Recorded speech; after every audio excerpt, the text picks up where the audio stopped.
Testing, testing. I didn't even need to do that. I thought I just wanted to sound official, you know? Okay. Oh, let me check everything's right. It's been a while. Desktop on, mic on, chat unmuted. I'm using the right camera. The Discord invite link that no one ever sees is right there. Okay, let's do this. Tie to my watch. Okay. So last time, I believe we lost this.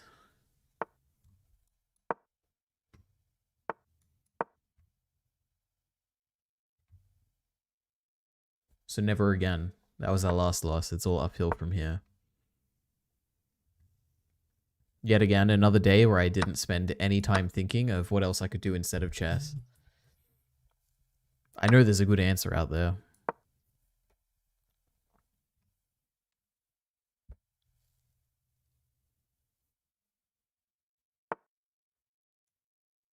Oops. I was so confident they were going to move. Jesus. There's a notification.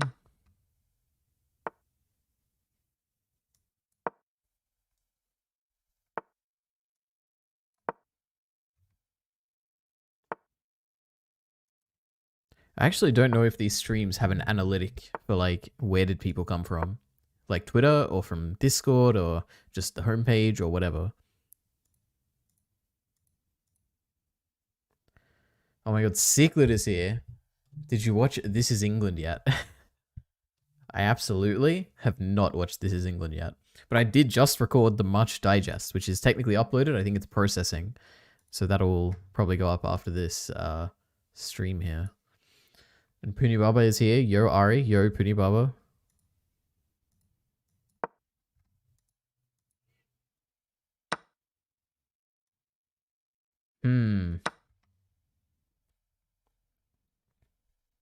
But you know where This Is England is? It's on the website in the approved recommendations list. All right, so it's closer to getting there. Have you seen Invincible? Watching right now, it's pretty fun. Yeah, I've seen season 1. I was waiting for season 2 to finish, which I think it has now, because I think Blindwave like reacted to it, episode 8 or whatever. So yeah, I'm gonna watch it. But right now, I'm watching Freeren, Soso no Freeren, or however you pronounce it. Which we will talk about. Actually, there's not much to talk about. I guess I can just say it now. Actually, wait, let me. Oh my god, my concentration's completely lost in this game. I don't even know what I'm doing. I think I'm just done. There's nothing I can do. I've lost a piece. Oh my god. Punibaba says no spoilers. I assume for Invincible. Don't worry, I'm not gonna give any spoilers for that.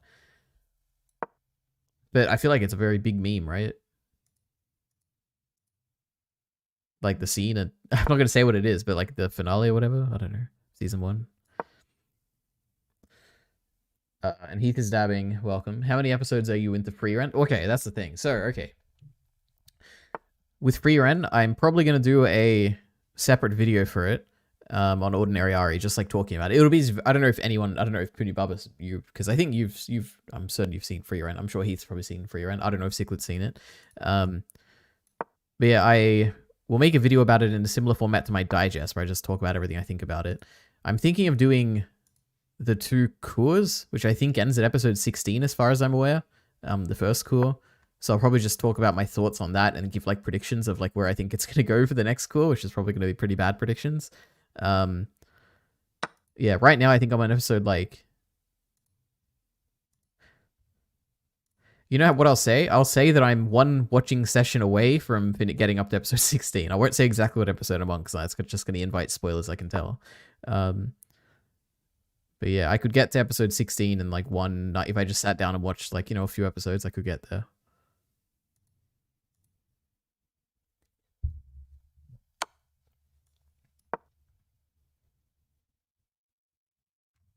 See, these chess matches they improve my intuition. Just my movement, where I don't have to think at all, and I just move. And it always goes so well. I'm 10 points down, but it is what it is.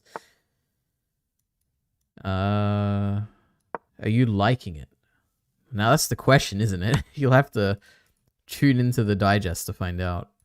Well, it's not really a digest, I guess. The part 1 free run video. I don't know when it'll probably be a very short video, like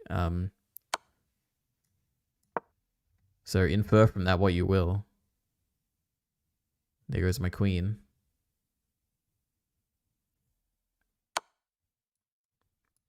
And you know, eventually that Mushoku Tensei discussion will come out whenever we record it.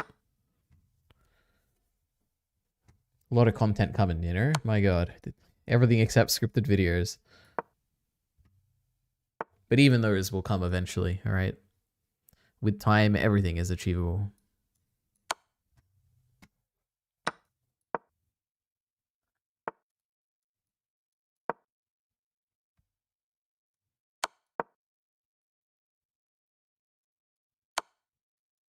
Ooh-wee. Look at that. Took his horse. Uh-oh. See, I would read chat right now, but we got 10 seconds. I gotta think quick. I just gotta stalemate this guy. That'd be really funny. Because he thinks he's 17 points above me, but is not. Because I'm about to draw him. Look at that. How pathetic. Oh, I won? Wouldn't that be like a draw? Or do they not say when it's a draw? Oh, wait, no. I won on time. That makes sense. Okay. I'm just out of it, you know. I just recorded digest. Took all my energy out of me, and here I am, just mentally not aware of things. How do you think Iran will respond? I don't even know what that means. I don't know. Respond to what? Wasn't there a war in Iran, or was that Iraq or something? I don't know. I don't know anything about politics or international anything. By the way, did you see Crunchyroll leaked the new Mushoku Tensei OP ED yesterday? Yeah, I didn't know it was Crunchyroll that did it, but all over Twitter I kept seeing screenshots of particular character combinations or something, so I haven't seen it. I don't want to see it. I'm kind of annoyed that it was like leaked or whatever, because now it's all over Twitter, but I'll watch it when it comes out. I'm also very annoyed that there's actually an opening. You know, I wish there was no opening, but it is what it is. Yeah, that was crazy. That is pretty crazy. No, Crunchyroll uploaded it themselves. That is pretty funny. Did they take it down then? Like, did they literally accidentally do it? Crunchy. Oh my god, I can't spell Crunchyroll. Oh my god, is that a Luffy from One Piece? Yeah, it doesn't look like there's an opening here. 3 days ago? I guess it could be 3 days ago. Nope. That's pretty funny. That they. Oh my god, it's Heavenly Delusion. Reality sometimes disappoints. Crazy. And then they privated it a few hours later. That's a big mess up or mistake. Oh my gosh. But you know what? That's okay. It's good marketing for them. Mushoku Tensei is getting attention. It was hilarious. They uploaded the OP a few hours later, then uploaded the ED. Oh yeah, the ED we already got from. What were there even visuals in? I feel like there weren't visuals in the first episode. And a few hours later, they privated both. Well done, Crunchyroll. We love them. They're on our side, all right? They're giving us the stuff we want to see. Okay, so this stream, a few things to talk about. Actually, not much to talk about at all. Number one, free reign cool one, whatever. I'll probably make a video about that. Ordinary Ari. I don't think anyone, like any of the fellow, you know, orbiters here, Ciclet, Kyle, Bacon, Riker, anyone there, I don't think any of them have seen Free Run, so I don't think I'm making a video with anyone. It'll just be me. Oh, there was also the, okay, I edited up the thing from last stream, put it as a video. Oh my god, Ordinary Ari. I uploaded this thing with a good striking thumbnail, I must say, right? It gets my attention every time I see it. It's Colored Manga Immoral. Alright, so which was a nightmare to edit. My god, we were not on the beginning of this like video here is like cut up like I think it's like 6 minutes of content just cut into like 2 minutes because we were like off topic and it was I think like there was a complete misunderstanding of like what I was saying and what Kyle was like hearing me say, and I just like cut all that together to try and make it coherent so people could watch it. Anyway, that's not why I brought this up. For anyone who wasn't here, this was about a tweet that someone made who, Heath, which is one of our chatters, he got involved in it and tweeted something in response and blah, blah, blah. It was like a big drama thing. Another funny thing is that last stream I mentioned that I watched an interview with two French animators. I think they're both French. One was like Vincent Chansard, I remember that. The other one was like Kulon Dorian or something like that, I think. Probably should look that up. But he was involved in this, which was pretty funny because I was like, I got very different impressions from him from the interview I watched and the actual tweets I saw him tweet out, which was really funny. He was more on the side of like, you should take down the colored manga because it's caused, like, you tweeting that has caused harassment towards the creator, which I think is like is a absurdly ridiculous position to be in. Like, to state that as like your position in all this.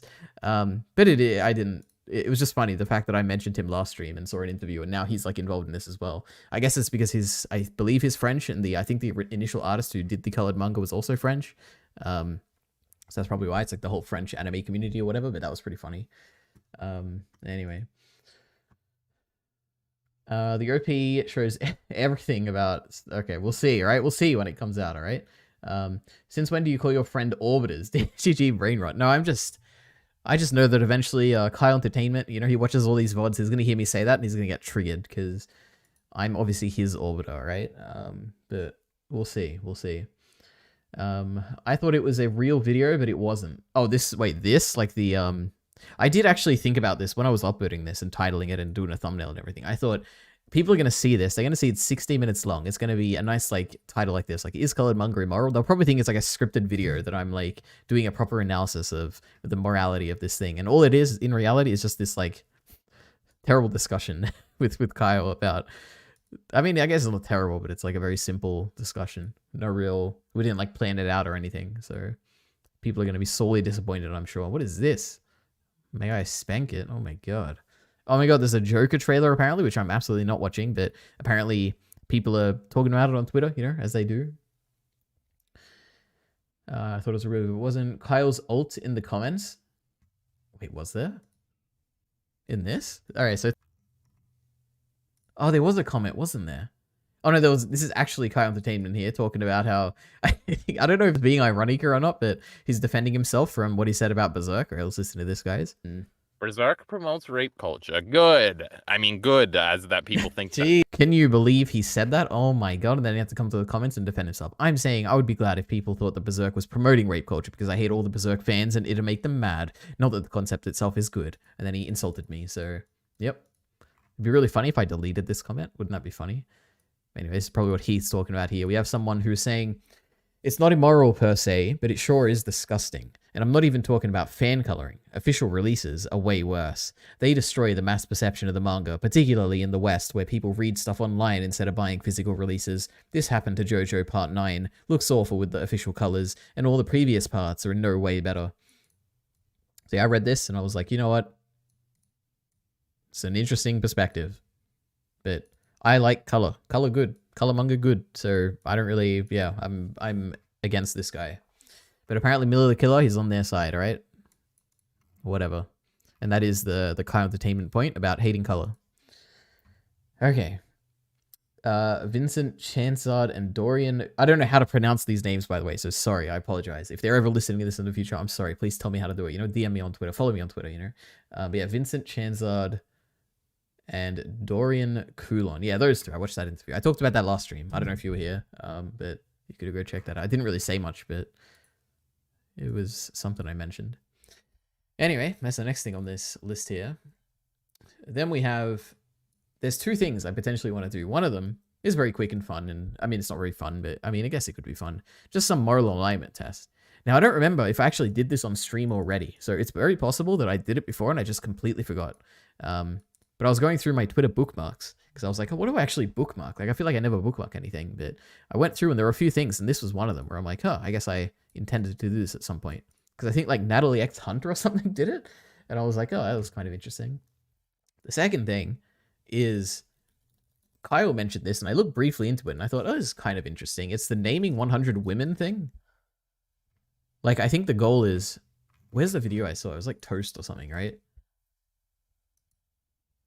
Oh my god, my nose. My skin is messed up at the moment, by the way. God, so irritated. Anyway. He put the rules here, I think. Where is it? Yeah, this. Where it's like you can name 100 women, you can't use chat, can be dead women, can be streamers, can be any version of their name, blah, blah, blah. Which is interesting, because I don't know, 100's a lot, but it would also be pretty fun to do. But That's another option, right? If anyone actually thinks that it's interesting, I could do that. And that's everything to actually talk about. Now we're going to do this moral alignment. I want to see what I am. Am I evil? Am I good? Am I chaotic? Am I lawful? Blah, blah, blah. So others regard me as good-hearted and well-meaning. Probably. Not exceptionally so, but a little bit at least.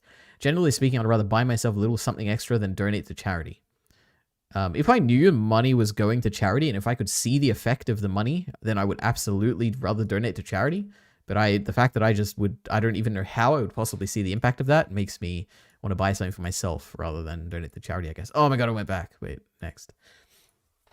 Helping others out by doing good deeds is its own reward. Absolutely. We loved it. It's probably a very strong agree. I trick and con people if it benefits my interest to do so. Probably not, right? But I'm sure I've done that before. Like, I'm not completely opposed to it. I do not feel guilty when I hurt, or I feel very guilty when I hurt or offend someone. I frighten others to get what I want. I don't think I've ever done that in my life. I often worry that I might behave inappropriately. Absolutely never. I often forgive those who have wronged me, even if they do not deserve it. Probably, yeah. I often have tender, concerning feelings for people who are less fortunate than I am. I wouldn't say it's often, but I guess every now and then, you know, I think about how terrible lives these poor people around the world are living, whereas I live in luxury.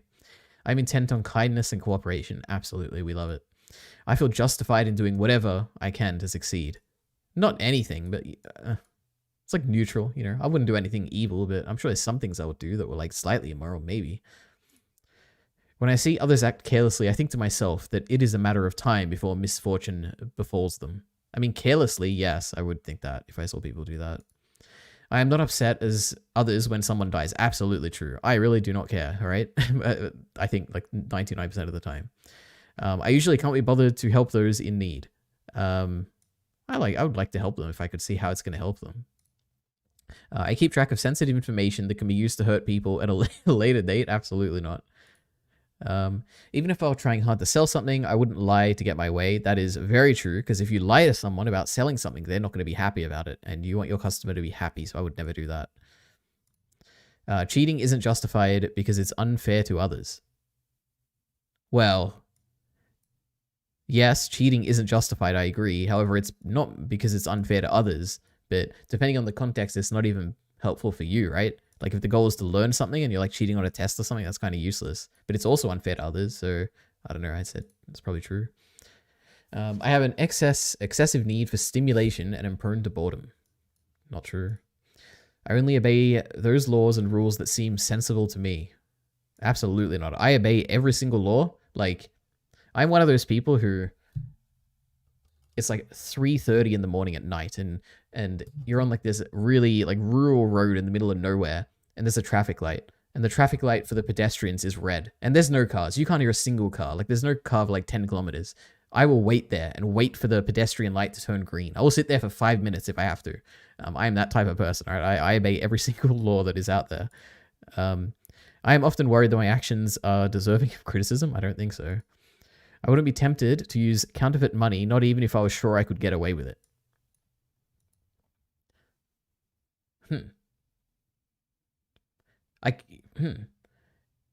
I don't know. If it's like, if you're guaranteed that no one will even question it, like it's not a possible chance, then like what harm is there? What would you... The only thing is that it's like, I guess it's unfair for other people. But I think I probably would if it was like impossible. But this is like a situation that could never happen in a million years. But if it did, I guess I could. Wait, what was the framing? I wouldn't. Oh no, I guess I would be tempted a little bit. I often help others without expecting anything in return. Yeah, sometimes. I use tricky plans and schemes to get my way. Absolutely not. I do what I want and do not feel particularly obligated to anyone. It's probably true most of the time. Oh my god, what am I, guys? This is so exciting. Oh, I'm neutral good. Boring. At least I'm slightly lawful, alright? I like being lawful, and I'm not chaotic, and I'm not evil at all. That's great. 60% good, 18% lawful. Crazy. If anyone is in the chat, you should do this too, alright? Let me know what you are. That'd be fun. If you're on Facebook, that'd be funny. Okay. Now I have two options. Do I name 100 women, which will probably take like 20 minutes or something? I think that's like the average length of these videos. Oh no, this was 3 hours. Why did I see it 20 minutes? Wait. I swear I've seen... Oh, yeah, this was 20 minutes. 20 minutes. 20 minutes. Jesus Christ. Surely it wouldn't take me 3 hours, right? I feel like I can do it in less than that. Anyway, or I want to watch this beginning of this video at least. It is 43 minutes long, so I probably won't watch the whole thing. But I am mildly interested in what type of video this is. Is this a hate video? Is this some like, I don't know, I don't even know what this could possibly be, which is why I'm interested in it, I guess. So I don't know. What should I do? What other videos are there that are interesting? We have Doctor Who videos, Avatar videos, power scaling video, a bunch of JJK and Mappa videos, of course. You're going to hate my anime opinions. Oh my god. The anime community. Kyle Entertainment linked me the short about this. What section was it? The Mappa section? Is it not even in this video? Oh, here we go.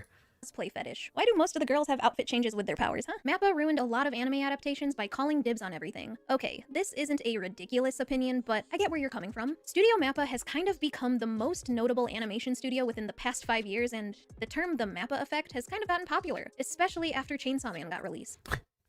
Remember the Mappa effect video we watched with that guy who like would go on Google Trends or whatever and show that the spike happened roughly around the time the anime came out or something, or Mappa adapted it, and didn't compare it to like another show that was made by another studio or whatever, and then talked about how One Punch Man season 3 was going to be made by Mappa, and even now in the future, now that we know the truth, it's actually not by Mappa, it's by JC stuff. It's one of the worst videos I've seen, but also one of the most entertaining, I guess. So if you don't know what Mappa is or what effect they have over the anime sphere, but basically they're the animation studio that's been churning out the most popular shows to date. They take shows that are pretty popular and make them even more popular. They're the studio that stepped up for Oh my god, that's exactly what the Mappa effect AOT. video said. They take decently popular manga like Dorohedoro and Jujutsu Kaisen and send their popularity to the moon. And you can't deny, Mappa has been sending out hit after hit. On one hand, it's cool to see interesting stories getting the love that they deserve. And I know people have issues with the Chainsaw Man CGI, and I hate to say it, I am turning into one of those people that say that the animation really does not capture the manga's greatness. It doesn't capture the...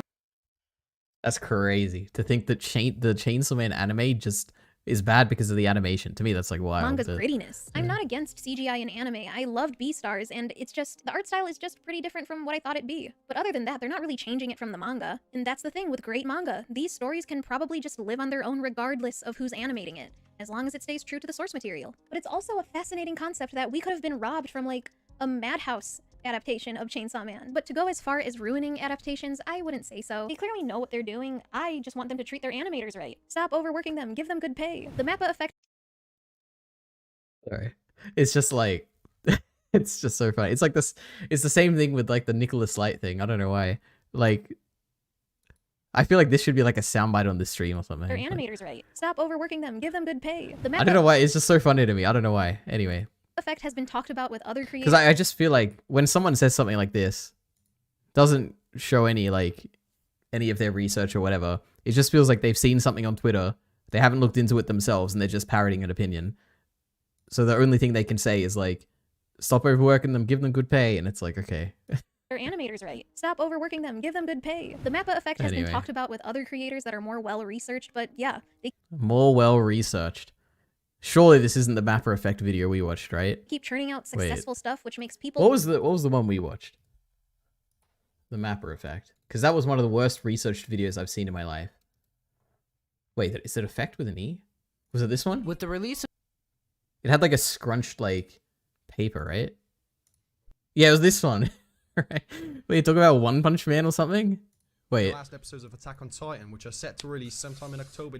wait, surely, does she reference this as like one of the well-researched videos? Wait, which channel is it? Fatski? Wait.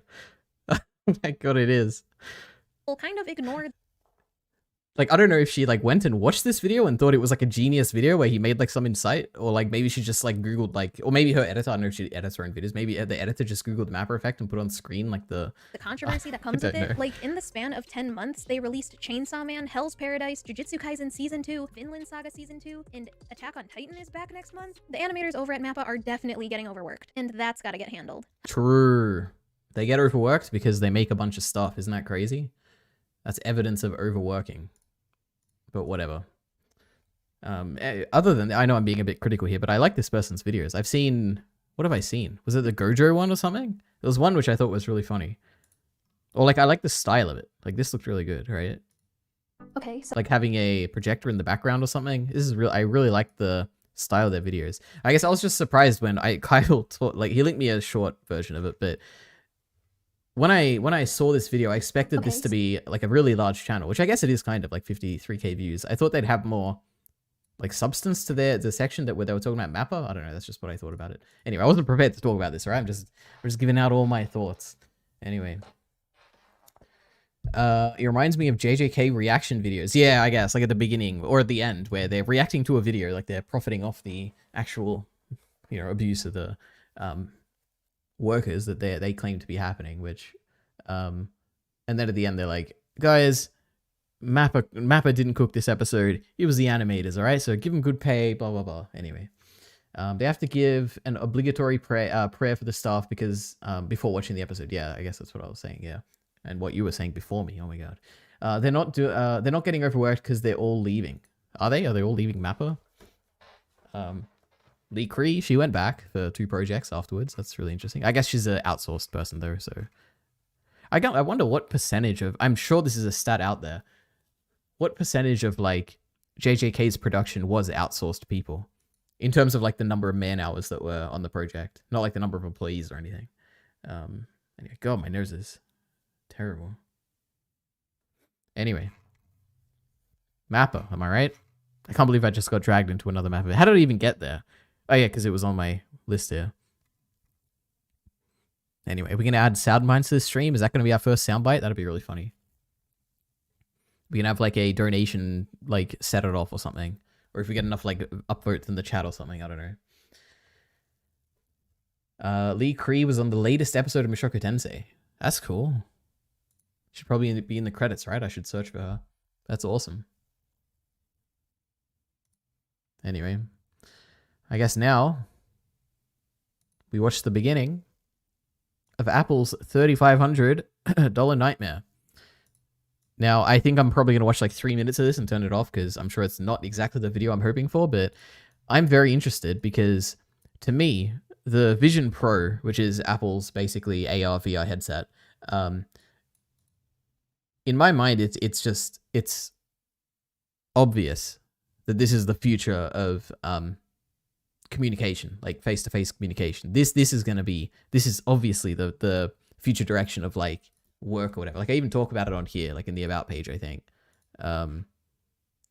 Yeah, VR is obviously the future of communication. It will eventually provide a true feeling of presence with other people talking about, yeah, blah, blah, blah. If you're interested in what I actually think, it's this. So I'm interested to see like why it's a nightmare, I guess, or what this is. This like a video about how the Vision Pro is going to be a failure? Because I would be shocked if it ended up being a failure. But anyway, let's watch this. Actually, wait, let me read the chat. She posted a Cliff fan art on her Twitter. Oh, cool. I do follow her. And she is probably my favorite person that I follow because on my timeline, it's all like For You page. It's just a bunch of stuff that she's like retweeted and it's all like the best art and like animation stuff. So she basically curates my interface with anime Twitter. So it's great. I like her Twitter. Hi, I'm a 3D avatar representing the human Eddie Burback. Today I can talk to you thanks to the powerful magic Also, I don't know how the volume is. I adjusted it when Kyle was on, so if it's terrible, just let me know. Apple's new product. The Apple Vision Pro. Apple Vision Pro headset. People are talking about it. It is called Apple Vision Pro. It involves a term you may not be familiar with, spatial computing. It's $3,500. Do you think this is something that the average person will be able to afford? I don't know. So, why do you need this? In February of 20... There's no way that he said, I don't know, right? He must have been talking about in the grander future, I guess? I don't know. 24, Apple released their newest product, the Apple Vision Pro, to the public. The Pro is a headset that recreates your surroundings with its cameras, allowing you to use its computing power while seeing the world in front of you. While connecting to your Apple phone and computer, it's being pitched as the next step in our ever-evolving connection with technology. The era of spatial computing Jesus. is here. But some see its $3,500 price tag, bulky ski goggle appearance, and overall pitch as something to be disregarded and laughed at. It's also being criticized as yet another way to disconnect people from reality. This is not about isolation. This is about connection. So are we seeing an early version of an advancement like the smartphone? Or is this just another expensive toy for rich tech bros? Back in February, I decided to find out for myself. Buying the Vision Pros was a bit harder of a process than I initially Wait, it's just like a review video where he talks about his thoughts. I thought this would be like an opinion piece or thought it would be. something. Instead of just I guess adding if my- talking about thoughts is an opinion piece. I thought it would be more of like a less about his experience and more, I guess, broadly about like where this is going to go or whatever. I don't know. Let's filling keep out my going. card info and watching $3,500 vanish into thin air, Apple first asked me to scan my head with my phone. To scan my face, there's a smudge on my screen, hold on. To scan my face, I had to go through a process identical to iPhone's Face ID feature. Not only did I have the pleasure of giving a $1 trillion company the amount of money I mean, that's not exactly identical, right? Don't you have to like swap around like this to do the Face ID thing? Unless they updated it in the modern iOS or something. equivalent to a used 2012 Nissan Altima, but I also got to give them a detailed scan of my skull. My next roadblock was that apparently you can't wear glasses with the Vision Pros. This is odd to me because every VR headset that I've ever worn lets you do that. But hey, for the price of a used 2006 Mitsubishi Lancer, why would I expect some sort of convenience? Now, I've been wearing glasses since I was 2 years old. My eyesight from birth was described as near and farsighted with a cross eye, or fucked, as they say in the medical community. Now, lucky for me, I had an awesome ophthalmologist that corrected a lot of my vision and my eyes from crossing during my childhood, but I still need glasses to see. So to see out of my Vision Pros, I need to spend another Okay, if how much is this about the price? I just don't care about the price. Is he just gonna keep talking about it? $149 to upload my prescription and get optical inserts that attach to the screen. So after I took a photo of my prescription info and uploaded it, I decided to skip Apple Care because I didn't want to spend an extra $500. All right. Internet that week, I decided to bring my backpack with me to conceal the box on my walk home. Unfortunately, the Apple employee I talked to informed me that it would be too big for my backpack. When I told him I was walking home and asked if there was a nondescript bag, All right. This is way more boring than I thought. I thought this would be a bit more interesting. All right. We're done with that.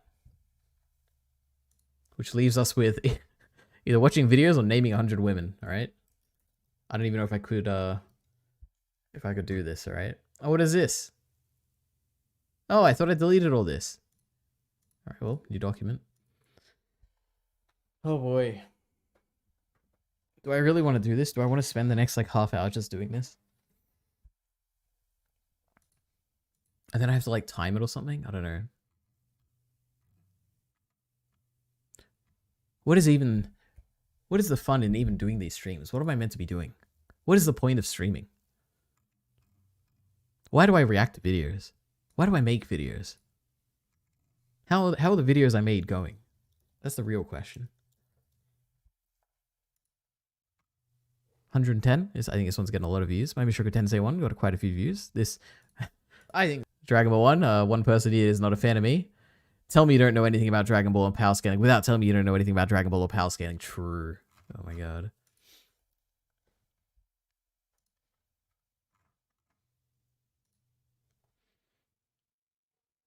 Good point, bro. This seems pretty pointless. Absolutely. What's the point of anything? Why do people make videos? Why do people watch videos? Are we going to name 100 women? Can I even do it if I wanted to? I don't know. But I got nothing better to do. No one sent... I guess Bacon's actually sent this, whatever this is. Bacon sends the strangest videos. It's a 12-minute motion comic.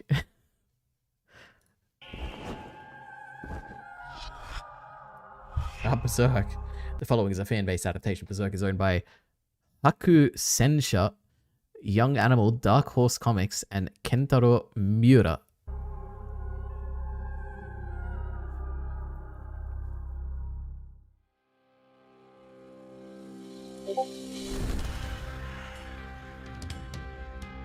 Oh, this is like high effort motion manga. Oh my god. Oh, it's got like CG and everything. Oh my god. Wait, Studio Tucker. This sounds very familiar. Where do I know this channel from? Oh, just a bunch of Berserk videos, I guess.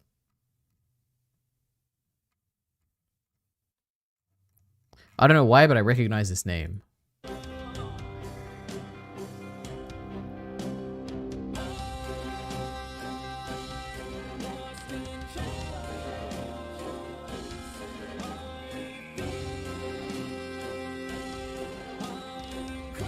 This is cool. I'm gonna watch it off stream, but it's cool. How far does it go? What does it show us? The eclipse, I guess. I don't know. Punu Baba has sent a video. I think I just see the letter P and 3 dots because I'm on streamer mode, but I assume it's him. I know. Netflix. Oh, I think this is also in my list here, right? Oh no, I guess not. I think I've seen this recommended somewhere. Netflix missed the point of Avatar. 36 minutes long. All right. This seems pretty pointless. Ah, god damn it. True. I have a video recommendation. There it is. True, at least is aware. I try to be, you know. I was trying to lurk, failed. It's so hard just watching a live stream, not saying anything. That's so true. Oh my god. That's why you just watch the VOD later, so then you don't have the option. I am too old to be getting this work. What's the answer? Netflix missed the point of Avatar. Let me think. Did they miss the point of Avatar? I think they got close enough. It's okay. It's like a 3 out of 5. What is the point of Avatar? Is there a point of Avatar? I guess the point of Avatar is the magical feeling of bending. It needs to feel magical and fun and like an extension of the body or something. That's like number 1.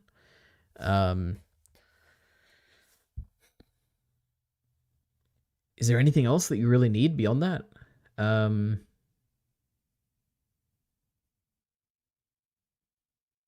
I guess there's like, you need to nail at least one character from the Aang, like for 3 characters or whatever, like their little gang or whatever. You need to nail like at least one of those characters. And you probably need to nail something from like either Iroh or Zuko. So I think they nailed Zuko, so I think that storyline's fine. I think they nailed Sokka, and Aang was pretty good.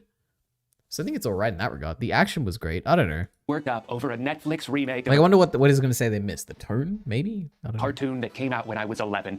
But this is not just any cartoon. It's not like they're rebooting Jimmy Neutron and I'm pissed off about it. Avatar is a nearly perfect series. It's one I enjoyed a lot when I saw it as a kid, but rediscovering it as an adult actually blew my mind. It's a show that moved me to tears multiple times. It's something that the creators clearly put so much thought and care into getting every detail right, from the world building to the music. Now, for a long time, I thought it would be impossible to translate this world into live action, partly because of how intricate and beautiful the animation is, and partly because the last time they tried to do it, it was a fucking disaster. I've seen way too many people say in regards to the Netflix adaptation, hey, at least it's better than the movie. Yeah, I would hope it's better than one of the worst films ever made. You don't get points for that. Because of how goofy and it's crazy how people think this is one of the worst films ever made. Awkward this movie looked, I assumed it just couldn't be done. That this world was simply unadaptable to live action. It's probably better than the Marvels, right? The Marvels was really bad.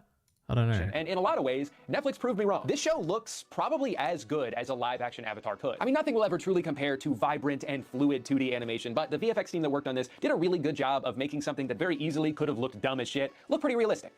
Except for the airbending, I don't know what happened there. Yeah, a lot of the scenes are directed a little jarringly, and it's way too dark sometimes, but with what they were tasked with bringing to life here, I think they deserve a lot of credit. But it's funny to me. Oh, this is like a popular YouTuber. Jesus, 4 million subs. Oh no.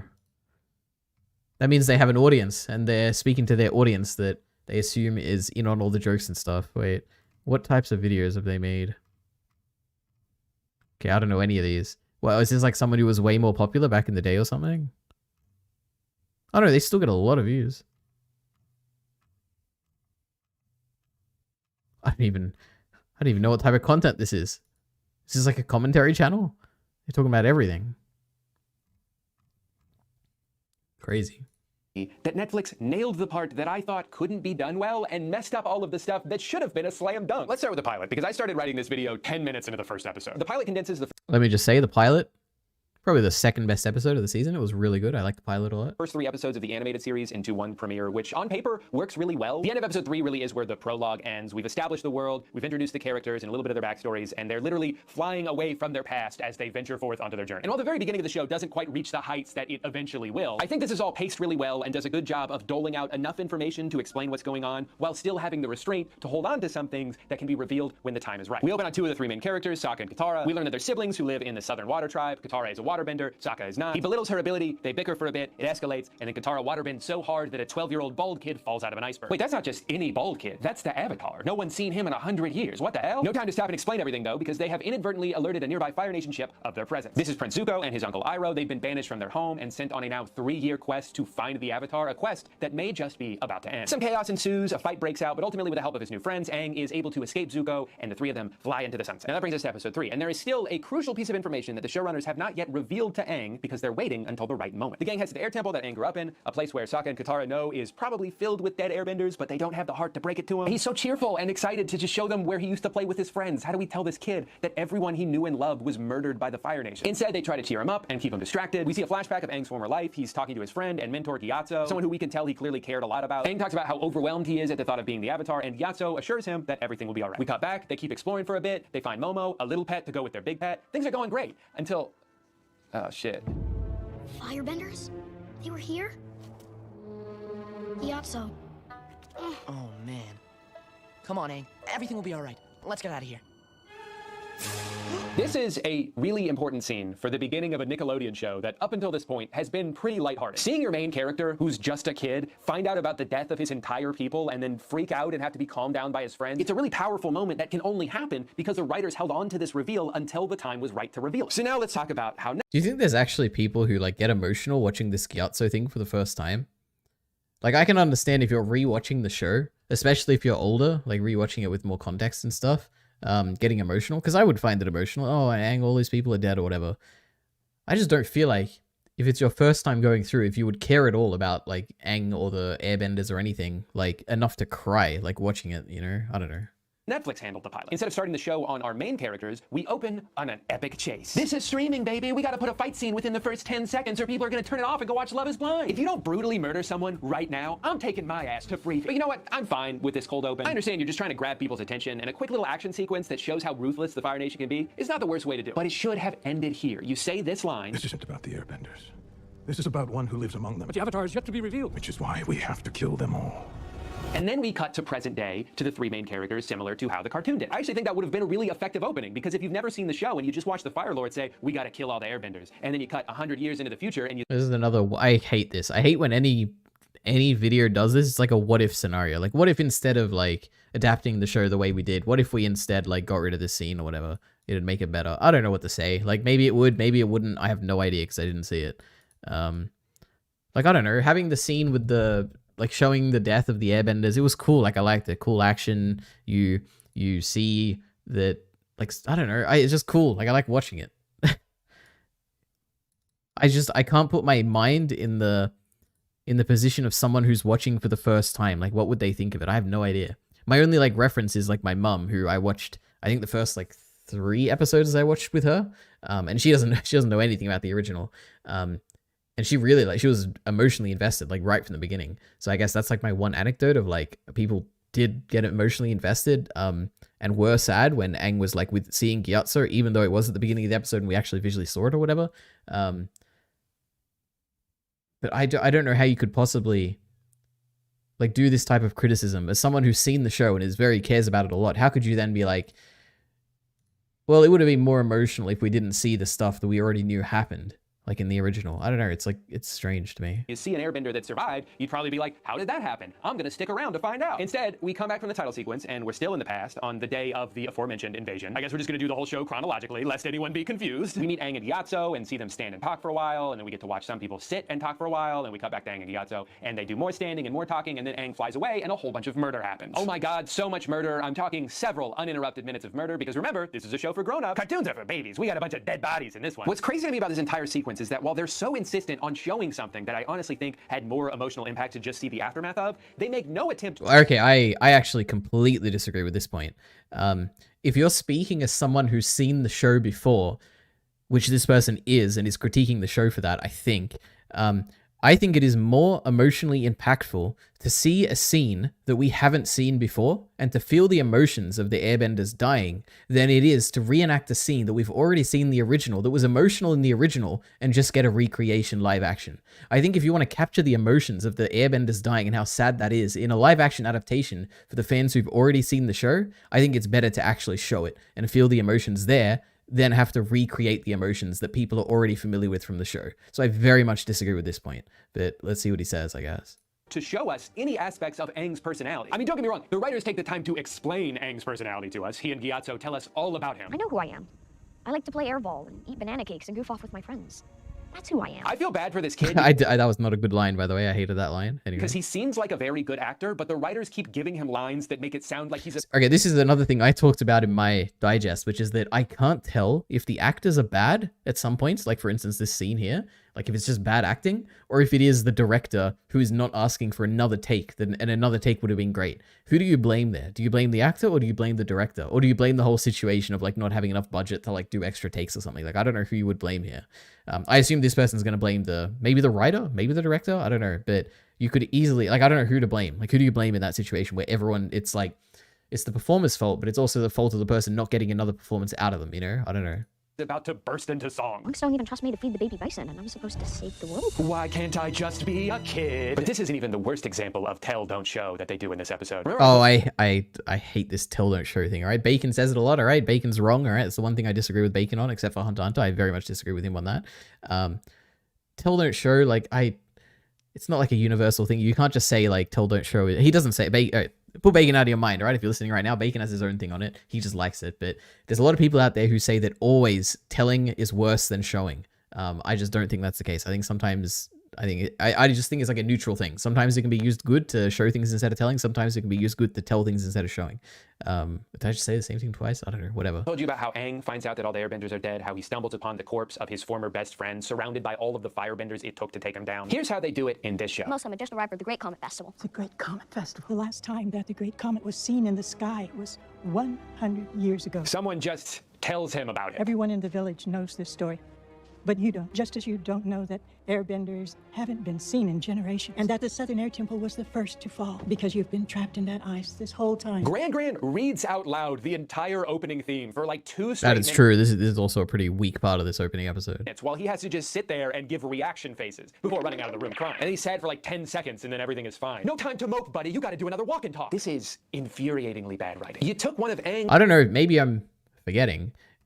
My interpretation, and again, I could be just forgetting details, was that he didn't believe it. Like, he didn't believe that they were all dead until, or he didn't, maybe he believed it because it's like the truth or whatever, but he didn't really internalize it until he went to the northern, or the Southern Air Temple and then saw like the dead bones and stuff. Like, I thought that was the point at which he actually internalized it. But maybe they didn't adapt that detail. I don't know. Most impactful moments from the beginning of the show and turned it into someone else's monologue. It's so weird to me when shows are clearly in a rush to establish as much information as possible. I guess because they think people will get confused and turn it off if they don't have their hand held through every interaction. But it feels counterintuitive. I think what gets people to continue watching something is mystery. You don't need to answer every question I have within seconds of me having it. You can reveal information in small doses and slowly add to it piece by piece. That's what's going to compel me to keep watching something, not paragraphs of expository dialogue whenever you feel like you've got some lore blanks to fill. It's also weird to me that they still try to recreate the air temple moment in this episode, even though it's not new information for Aang. He goes and sees dead Gyatso, who was... Well, it's like, it's confirming, like, it's making it reality, right? Like, it's one thing to hear something from someone else and another thing to experience it firsthand. But maybe he'll address this, the comment, the Drew Gooden or whatever. Much easier to kill this time around, and still goes bananas and still has to be calmed down, but it doesn't really make sense because he already knows about this. All my friends, they're all gone. What is he doing? It actually feels like kind of an overreaction considering he barely gave a shit about it earlier. Also in the original, Katara is the one to calm Aang down while he's in this stage. She tells him that she knows what it's like to lose someone you love, but the world needs him, and they're here to help no matter what. It's a great moment for the three of them because it gives closure to Aang's past while bridging the gap into this present journey they're about to go on. In this version, Katara just watches while we see a bunch of flashbacks from earlier in the episode, in case you were looking at your phone during that part. You are my friend. I really don't understand the obsession with Gyatso in this version. He is an important character, but more so as a memory for Aang, like a symbol of what he lost. He's not that relevant to the present day journey they're about to go on. What matters the most is their relationship. Their friendship is the foundation that this entire series is built on. So I think you're doing a huge disservice to that by taking interactions away from Katara and Sokka so you can give them to a guy who died 100 years ago. They do this multiple times in the show. They keep bringing Gyatso back instead of giving that valuable screen time to the more important characters. They even do this in the opening time. I mean, I don't know. I guess I could see that, but I feel like they got plenty of like scenes together as like a group. I don't know. Maybe not.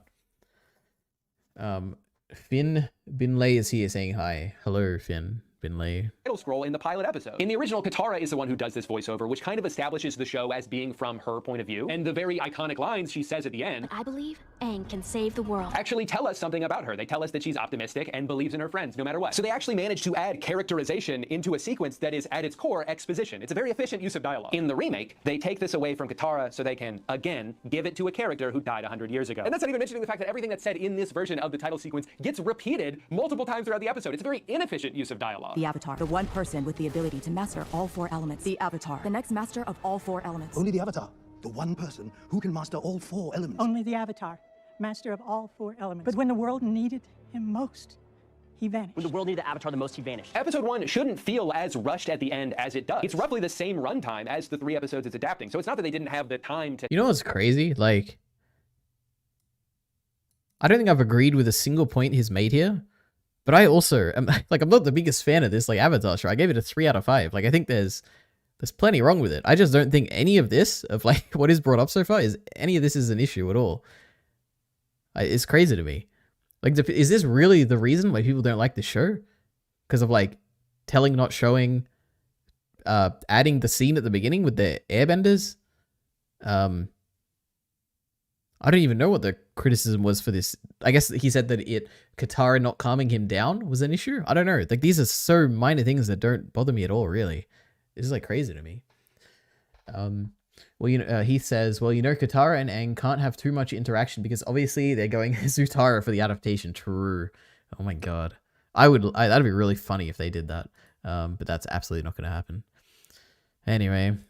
That tell the story, it's that they misused the time they had. They add in all this stuff that probably would have been better if it was just kept a mystery. They waste so much time repeating the same information just from different sources, and they replace interesting characters. Wait, they don't spend that much time repeating it, right? Is what, like, if you were to sum up all the... Maybe he just did edit it all together. If you sum up all the time where they tell you that they're the Avatar, I'm the Avatar, all the elements, blah, blah, blah, it's probably like less than a minute, right? It's like 50-minute episode. Just from different sources, and they replace interesting character development moments with vague mumbo-jumbo. Bending is about energy and balance. By feeling the energy around Wait. What did he say? Wait. Repeating the same information just from different sources, and they replace interesting character development moments with vague mumbo-jumbo. Bending. Interesting character moments with vague mumbo jumbo. Does he have more than one? Is this even an example? Was this like a character scene initially? Is this not a character scene where we're seeing that Aang is like wise or whatever and he's actually pretty knowledgeable about stuff? Like he's not just some like goofy kid or whatever. I don't know. It's about energy and balance. By feeling the energy around you, you can find balance. By finding balance, you can feel the energy. Aang, what the fuck are you talking about? Remember, energy is balance, which is energy, which is balance. Whoa, thanks, Aang. I'm water bending now. And I'm internet bending. Ooh.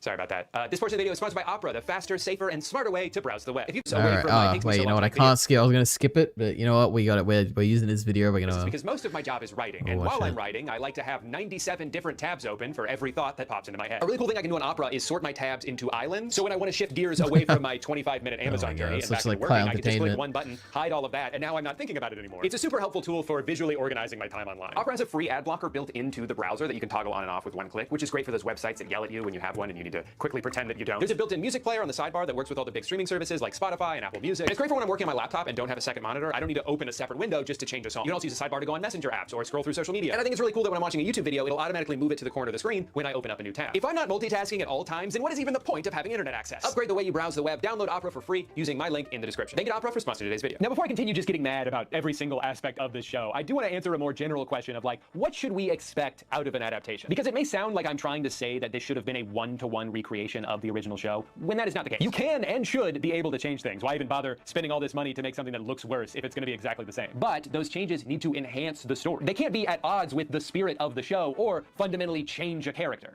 So that brings me to episode 2. In the months leading up to the show's release, I kept seeing aggregated quotes about it from cast members, from the creators, and every time I did, it made me a little bit less optimistic about what we were going to get. One of those quotes was how the creators of the show very nobly got rid of the sexism that Sokka had a little bit of at the beginning of the cartoon. Because that was 2005, and we're a lot smarter now. Obviously, I don't need to tell you that there are tons of movies and TV shows from 20 years ago that absolutely... So I guess now that we've seen the show, I feel like this I didn't even notice that the sexism wasn't there. It didn't bother me at all. It still felt like Sokka. I don't know. Like I didn't really have any issue with it not being there. So I don't know. Have not aged well. But I think I wonder if people did still have an issue. I don't know if anyone's still watching, but if you are, did you have was there an issue with Sokka's sexism not being there?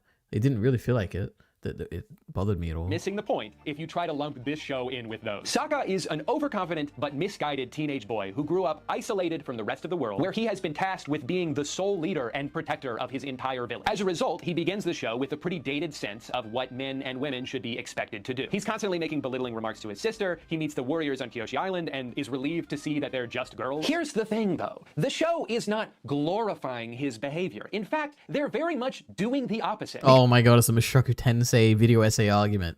Is what people say about Rudy. Because oh you know my what God. happens right after he says these things? He is immediately proven wrong. He underestimates Suki and the rest of the Kyoshi warriors, and they kick his ass. He's so embarrassed by this that he comes back with his tail between his legs and apologizes and begs to learn from them. It is meant to be a humiliating and humbling experience for him, one that also props up the women around him. It's vindicating for Katara, who's had to deal with this bullshit her whole life. Okay, so I completely agree with everything you're saying. I just don't care. Like, it didn't bother me that it wasn't there on the show. And also, we'll see if he goes over any other quotes from, because that article I think was a bit, if it is the IGN one, I don't know. People were talking about how they're making it a Game of Thrones thing, like live action, and they're not going to focus on the goofiness and blah, blah, blah. And it was all a bit like, I think it was definitely overblown in the headlines or whatever. But Life, and it establishes Suki as a badass. It's not unchecked. It's not something that the showrunners are celebrating. His misogyny is immediately met with repercussions. Are we really at a point where we can't even show a character on TV doing something morally disagreeable? Can audiences truly not understand the difference between a real-life human being expressing a shitty belief and that belief being portrayed in a piece of fiction? And look, I'm not here to die on the hill that you gotta keep the misogyny in the show, man. It was so funny. Like, there's other ways for the writers to show Sokka having a flaw that Suki can use to get a leg up on him. So what do they do instead? She walks in on him taking a bath and just fucking stands there staring at him with googly eyes. And then in their training scene together, they have to stop every 10 seconds because of all the sexual tension. Avoid it. We've avoided a lot of things by living the way we do. Jesus Christ. Do you see the point that I'm trying to make here? Instead of Suki being this cool and confident intellectual superior to Sokka, who always has the upper hand on him and is always able to shut him down whenever he tries to pull some shit, they decided to just make her so horny she can't function. I gotta say, it's a little ironic that in an attempt to remove sexism from the show, they actually took a more sexist approach to designing her character. They stripped away... Wait, did they? I thought the I don't know if maybe I'm like missing what he's saying. I thought okay, my take on this Suki thing is that I love Suki as a character in this show. Like, I thought she was great in the live action adaptation. I don't think she's that similar to Suki in the original at all. Like, as an adaptation, I think it's pretty not very close. However, I thought the point is that she's isolated and she's just never experienced like men before. Like, at least if she has, it would have been like way old, like way long ago. And it's strange to have someone her age that has come here. And she just doesn't know how to react, I guess. Like, I don't think there's any sexism there. Like, it probably would have been very similar if she was a guy and it was like a girl that was coming to visit, right? I don't know. Everything that made her who she was, made her absolutely obsess over Sokka, who doesn't do anything to earn it. And then they have the nerve to act morally superior to the original writers. Also, does anyone in this village respect privacy? Shaking my damn head. On the topic of absolutely destroying strong female characters, let's talk about Katara. Her entire... Oh boy, okay. What's your Discord icon? It looks like Kobeni made it to a cat girl. No, it's Asa Mitaka from Chainsaw Man Part 2 made into a cat girl, alright? With cat ears and a nose. But it also kind of looks like a clown nose, so yeah. She's horny on main, Lamau. Wait, what? Who? Did I like miss a reference? Oh, I guess, oh, okay. Suki, yes. That's a new take for me at least. Okay, true. Entire arc in the show is just, man, I'm not so good at bending. And then Aang is like, yeah, you are. And she's like, huh, you're right. I'm actually the best. I think this is probably the one point I agree with him on. I think Katara was, she feels like Katara, but we never really get many scenes of her being too motherly or like guiding or anything like that, really. She is not given any personality whatsoever. Her entire existence is tied to her waterbending ability, which is not what made her such a great character in the cartoon. Instead of showing how fiery and passionate Katara can be, and how her optimism sometimes backfires because the world they're living in is so beaten down, and how she can be a great leader and friend to everyone around her, not just because she's strong, but because she's empathetic and brings out the best in people. They just made her real good at fighting, and that's it. You are a waterbender. Yeah, they made her really good at fighting, but like, came out of nowhere. I just don't know why she's so good at it. It's crazy. She didn't even train at the Northern Water Tribe. It was wild.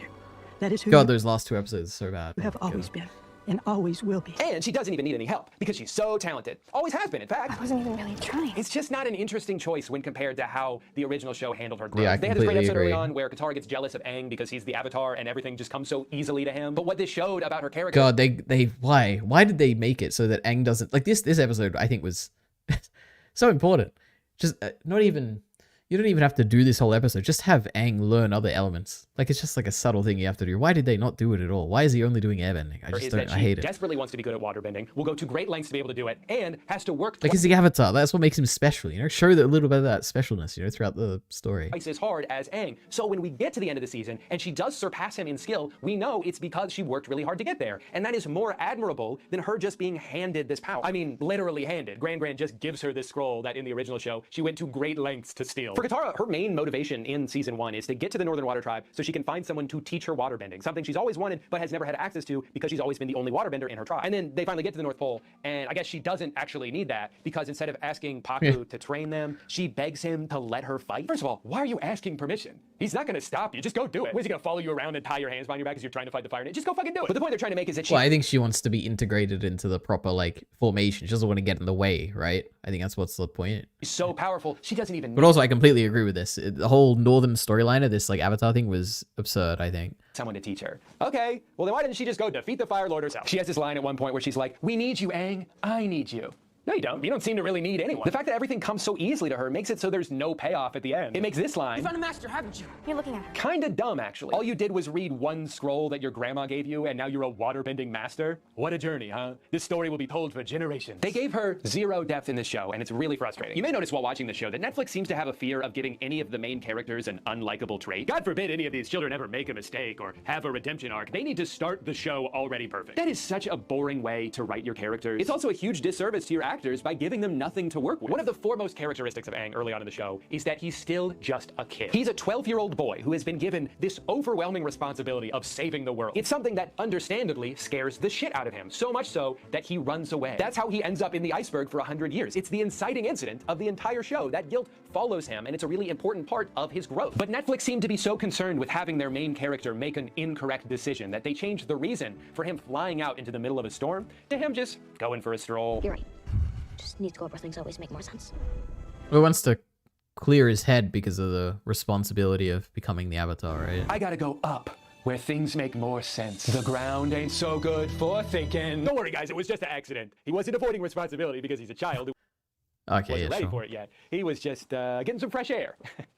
In the middle of a lightning storm. Okay, great. So instead of him showing signs of immaturity, he's actually just an idiot. Another thing about Aang still being a kid is that he's not always focused on the task at hand. That's something he has to grow into. This is his very first line in the original show. Will you go penguin sledding with me? He's constantly getting distracted and wanting to go on side quests because he's a little boy. Of course, it's not like that the whole show, but it gives him a starting point, so by the end, you can see how much he's matured. Netflix Aang don't got a whimsical bone in his body. He is extremely serious and solely focused on getting from point A to point B. He's not written like a child. He's already the season 3 version of Aang. Netflix, if you want your characters to be able to grow, they need to have a place to grow from. Yeah, he takes the time to deliver his little soliloquies about how much he yearns to goof, but those are just words. We never actually see him do those things. It also makes it so his whole interaction with Boomy makes no sense. Boomy's like, "There's no time for fun, Aang. You've got to go save the world." It's like, yeah, he knows that. He's already very good at not having any fun. This is one of the worst written arcs in the entire show because everything they say contradicts what they're doing. Boomy tells him to quit playing games and go do your job as the Avatar. Meanwhile, he's the one holding him hostage, giving him games to play. Well,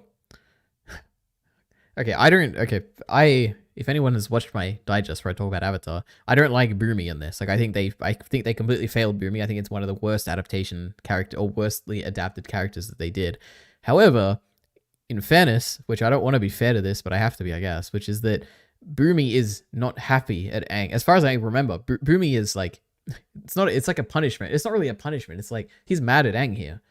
So he's being petty and he's like telling him like, you should be like, he's not trying to teach him a lesson or like, he's not trying to make sure that Aang does the right thing and like get better and go and not waste time and do your duty or whatever. He's angry with him. I think that's like what's going on here, right? I don't know. Let's see Job what as he's the saying. Avatar. Meanwhile, he's the one holding him hostage, giving him games to play. Like that's not Boomy isn't being hypocritical by holding him hostage here. it just shows that he's angry at Aang, I think, by holding him hostage. The entire time. Which I think is a mistake. Like, I think that's not at all what Boomy was doing originally, but... Let him go, and he'll do the things you're asking him to. Aang's immaturity also lends really well to the narrative shift that happens in the first season, because for a long time he's like, yeah, I gotta save the world eventually, but first let's go here and fuck around here for a little bit. And we get to episode 8, and the former Avatar is like, no, dude, you actually have to defeat the Fire Lord by the end of the summer, because this comet is gonna come, and if you don't do it before that, he's gonna be invincible. Mastering the elements takes years of discipline and practice. But if the world is to survive, you must do it by summer's end. It's this great shift in momentum that adds even more stakes to the equation. It puts a timer on everything. Yeah, so instead of doing this, which I think is also a dumb adaptation choice, they decided to put a timer on getting to the Northern Water Tribe, right? Because the Aang saw that vision of, like, there being destruction at the Northern Water Tribe. So. They kind of do that in this one. They give him a vision of the North Pole being attacked, but that doesn't do anything to address the overarching goal of having to learn and master all 3 of the Yeah, I think that's what I'm most concerned about. Like, in future seasons... They really have, like, they haven't introduced the comet. Aang hasn't learned any, like, of the other elements. Like, I think this is a problem that will accumulate as the seasons go on. Something that, small note here, he doesn't do any of the entire season. They set that up as one of the main goals in the original first season, and we see a bunch of examples of Aang learning waterbending and before having it pay off in the finale. Aang doesn't waterbend once in this version. He's so behind, it's actually stressing me out. It would have been wise to have focused on your training during your journey. I swear to God, if they start season 2 and Aang is already very good at waterbending, implying that there was a bunch of progress that happened off screen, I'm gonna lose my mind. And don't try to tell me that I already have. Is that Jarky Bacon? Maybe. Oh my god, what brings you here, Bacon? Well, I can't, I have good news, Ari. I thought I need to tell you this. Yes, please. Here I was, doing, classic Saturday shopping, getting myself, ready for the week and for life in general. I was about to bound. Sure. And, I find myself, you know what? I'm a bit tired, but let me go into one more shop. And so I started to my local Forbidden Planet. And before me sat Jujutsu Kaisen Volume 4. Oh my god. I've been looking for this forever. Yep. It's been a barren wasteland, and it's the whole row is Jujutsu Kaisen Volume 4. Oh my god. There we go. Perfect. Happy days. Unbelievable. So finally. Yeah. Wait, what volume are we even going up to? I don't even remember at this point. For our first, like... I've brought up to 8, I think. 8, so, okay. Yeah, it'll still be some time. Yes, but, I'm sure. God, how exciting. Yeah, I assume you've read all of it, right? I'm sorry. No, I haven't. No, I just... I think I read all of JJK 0. And I think I've read like 1 chapter of the first one. And I was like, you know what? I'm just going to wait for Bacon to get all the stuff, and then we can read through it again. But if you have it now, I'll start reading through. Yeah, well, unless I get it done this week, because I'm going to be away for a while after. You're not saying where you're going, right? I shouldn't say that. Not yet. Okay, not yet. Yep. No. All good. Yeah. On a completely unrelated note, Ari, are you interested in making YouTube video thumbnails? I do enjoy making thumbnails, yes. Do you enjoy making thumbnails, Bacon? I do. They are really fun to do, but sometimes I'm just too busy to make them. I'm not saying that I will be too busy to make them. No. But if I was too busy to make them, I'm sure you would make some great thumbnails. Okay. I don't know. I thought you were trying to promote your thing. Your Wait, what is this? What is this bit we're doing here, Bacon? I do enjoy making thumbnails, yes. Well, okay, of course I would love if people were to ask me, Jarky Bacon, to make thumbnails for them for a low price of 15 British pounds, which I don't think people know what it means, right? But this is what Brexit means. Brexit, we don't deal on some of this Yank currency. Absolutely. None of this dollar, whatever, American dollar, Canadian dollar, no Australian euros. Dollar. Yeah. No, definitely not euros. We never did that stuff. Woo! Thank goodness. Actually, unironically, I think it was good because we didn't crash. The euro didn't crash as bad. The euro crashed worse in 2008 or something like that. Anyway, that could be propaganda. Oh, yes, I see. possibly. What you've got on your screen. Oh, wow. Well, just a thing. From Jarky Bacon with a cool profile picture with a nice slice of bacon. Oh my gosh. How do you vote on it? What were the options? I don't even remember. It was no, nay, yay, or yay. Where's the hat? I think I did a classic yay. I didn't question the hat. You don't need the hat, all right? I see. Yeah. I tried really hard to put the hat on it after that garnered lots of votes, and I was unable to do it. And then I tried to make another one, and it looked awful. So then I stuck with this one. Well, it looks yeah. good. Yeah. Well, thank you. Thank you. Can't believe you didn't like Apothecary's Diaries. Oh my word! Now I'm getting shots fired. I did like it. I just don't know why I want to watch season 2. I guess. True. It was fun. It was fun. I did it's see your like tweet about Avatar it. season 1. Yeah. I think I came across more negative than I intended. Like I definitely had fun with it. Like I watched 24 episodes of it, so clearly I enjoyed it. But yeah. You know what I also tried? I tried to look for your... I saw you did the Dune 2 thing, and I couldn't find your number for it inside the picture. I was like, oh, what did he give it? Did I put it? I think maybe I didn't put it for that one because I said it was the same as my first Oh, one. okay. That would make sense. Maybe I did that. Possibly.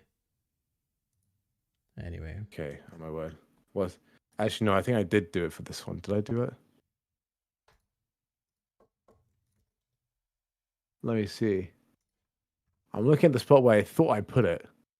And maybe it's not there. No, I think it's there. It is there.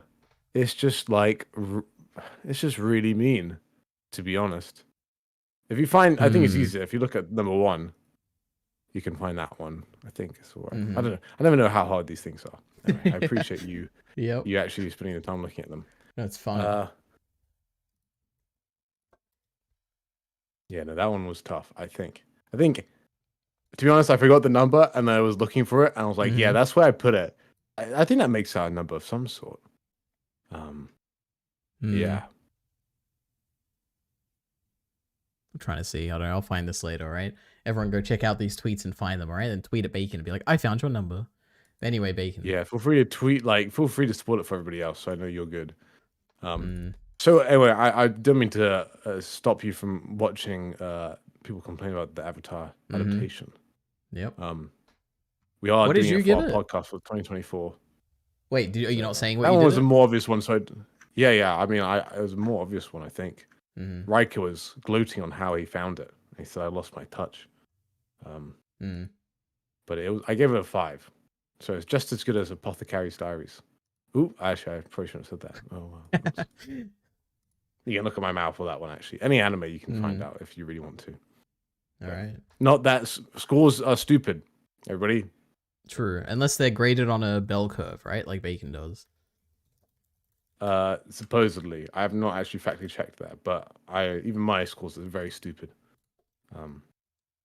Because who knows what I mean by them. I think anyway, Mal Ari, has, how like, you doing? changed their links or something. I'm doing good. Wait, in regard to what? In general. I'm doing good. Applying for jobs and stuff. Making ordinary Ari stream clips. Yeah, those have been pretty good. I saw you discussing the coloring thing. True. That was with Kyle. That was. What'd you think, Bacon? To be fair, I don't know how I've survived. Like, actually, I have gone into a little bit of beef on Twitter, I guess, but I don't know how I've survived. I feel like every single day I am about to get. I should be getting. I don't know. Everybody's just making beef on Twitter. But what side were you on for this color thing, or were you not paying attention to it? I mean,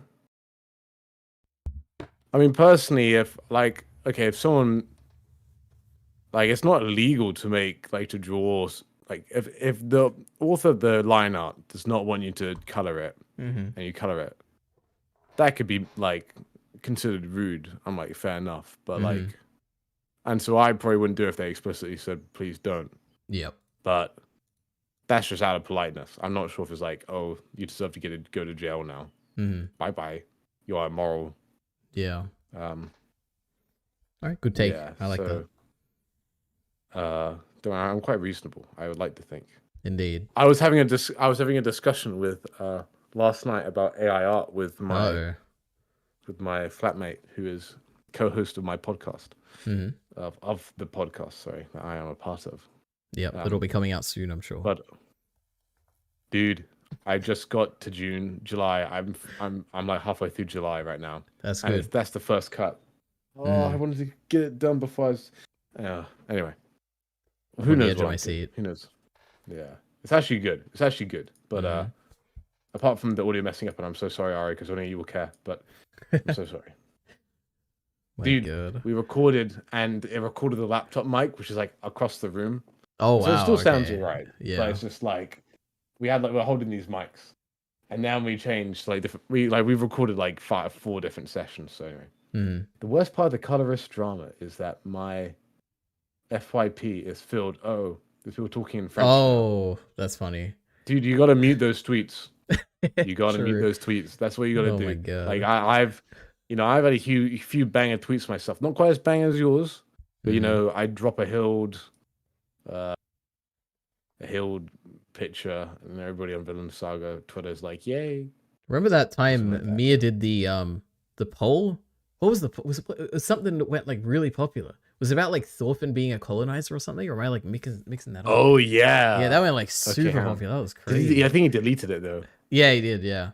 And you know what happened? I should not beef with Mir because when he's not here, and he'll probably never see it. But my beef with Mir is that he recently said, "I'm going to Amsterdam, yippee!" Like, dude, what's wrong with that?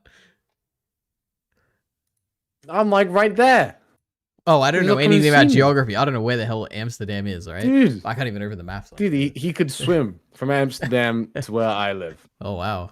And probably drown. I mean, that's like probably like 100 kilometers of swimming. But hey ho. That's true. Oh yeah, it's Europe is close. To be fair, it's not like actually probably be like £35, probably like 70 Aussie dollars, right? To get over just the from flight? Amsterdam to the flight. Oh my God, that's crazy. That's like cheaper than a between state flight in Australia. Yeah, well, I mean, in Europe is the most expensive way to travel is by train, and then car, really, and then flying. Yeah, probably. Trains are pretty expensive, but they're eco-friendly. So if you take them, you're based. And it's comfortable. And I respect you. Nice and space. it's comfortable. I to be fair, I don't get the uncomfortability on planes that much because you're first class, right? You use all your money. You spend your I grew up on first class, nothing else. That's how. I mean, yeah. Actually, well, I mean, if you're British and I said that, you may actually believe me. I'm not sure if it, but yeah. I mean, I don't know. All right, do I sound posh to you? Out of all the British accents, I would say, yeah, you're probably like an upper class accent, right? I don't know. I'd lump you in with the like rich aristocrats or whatever. Yeah. Unbelievable. But you know what's crazy? I know you've joked before about being like the budget sea dog, whatever, like that guy from that podcast. Yeah. I watched for the first time. I don't think I've ever watched that podcast, but I watched like a clip from it. And he sounded a lot like you. I thought it was like a joke, and it was like, oh, maybe you have like similar accents or something. But I was like, man, if you told me this was Bacon and I was like drunk or something, I'd be like, yeah, that's Bacon. Oh my God. Okay. So yeah. My reasoning is he is Welsh and he's North Welsh, and so somehow, like, because he's a voice actor, he lost his accent when he moved to London, which I feel like most Welsh people should be offended by. Yeah, probably. Your brethren claims to still be Welsh in his heart, but he sounds like me, right? Big issue. And then he's gone over to Japan and he's kind of getting that like mixed national, like multicultural, like kind of American accent, kind of like, so he's got a little American more in there now. And my background is that like all my parents, I was born in North America. Parents are North American, right? So I have a bit of that in me. But then I grew up in the UK. So I think we've gone like the opposite way, but it's kind of mixed in a similar manner. That's what I reckon. Yeah. But yeah. Though I mean Carl's gonna watch this, right? But I have a feeling that I may have picked up like mannerisms from listening to too much Kyle because I thought it was funny, which is kind of cringe to say. But wait, like what? Like phrases he says or like accent? Or maybe. Like, oh maybe. God. I definitely I remember when I watched JonTron when I was like 12, he would say stuff in a funny way and then I'd say it back like that.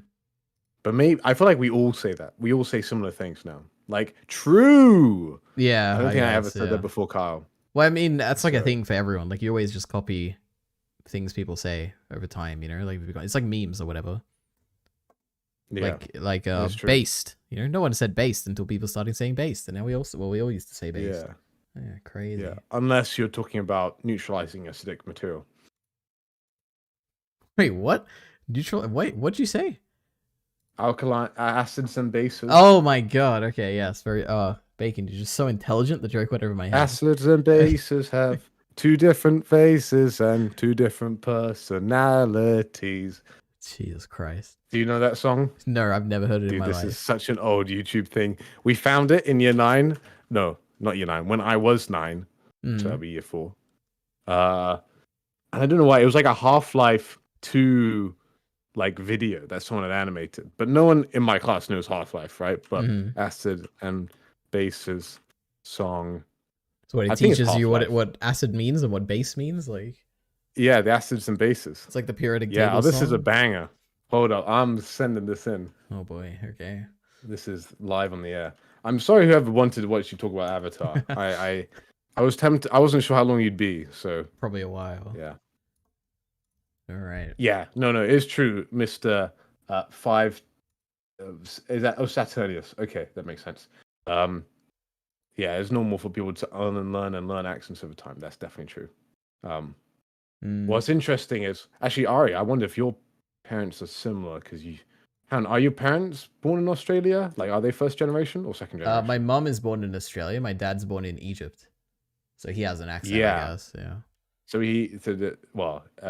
a non-Australian accent. Yeah. So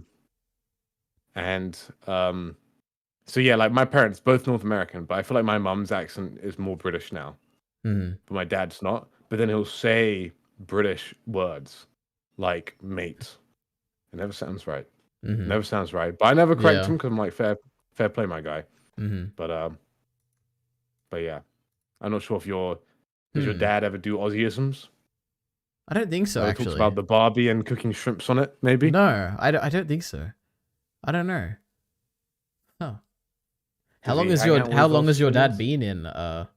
Well, they moved like over 20 years. Like, yeah, I guess it's the same for my dad. I don't know. I don't know. I guess none of us. I don't really use. I guess I do use some Australian things, right? Probably without even realizing. What is like an Australian thing? Yeah. Barbie? I don't say Barbie. Fair dinkum. I say that ironically. Fair dinkum. Hey, that's a good one, isn't it? Smoko. Smoker. I don't think I use. Oh, I'm kind of. I'm on Smoko. I hate it when they put the O that at the end or whatever, like Arvo instead of afternoon, or like servo Mate. instead of Like, do like. you say service, mate like... at all? No, I don't think I do service. say mate. Do you call people oi? Yeah, that's true. That's pretty. To be fair, Brits also do that as well. Oi. Yeah, that sounds It's British. like, do you call people tunk backwards? What? Tunk backwards. I don't even. Bacon, your one liners are going over my head here. How do you even say that Someone in backwards? chat must get this. So if, I'm sure there is. say People probably get it.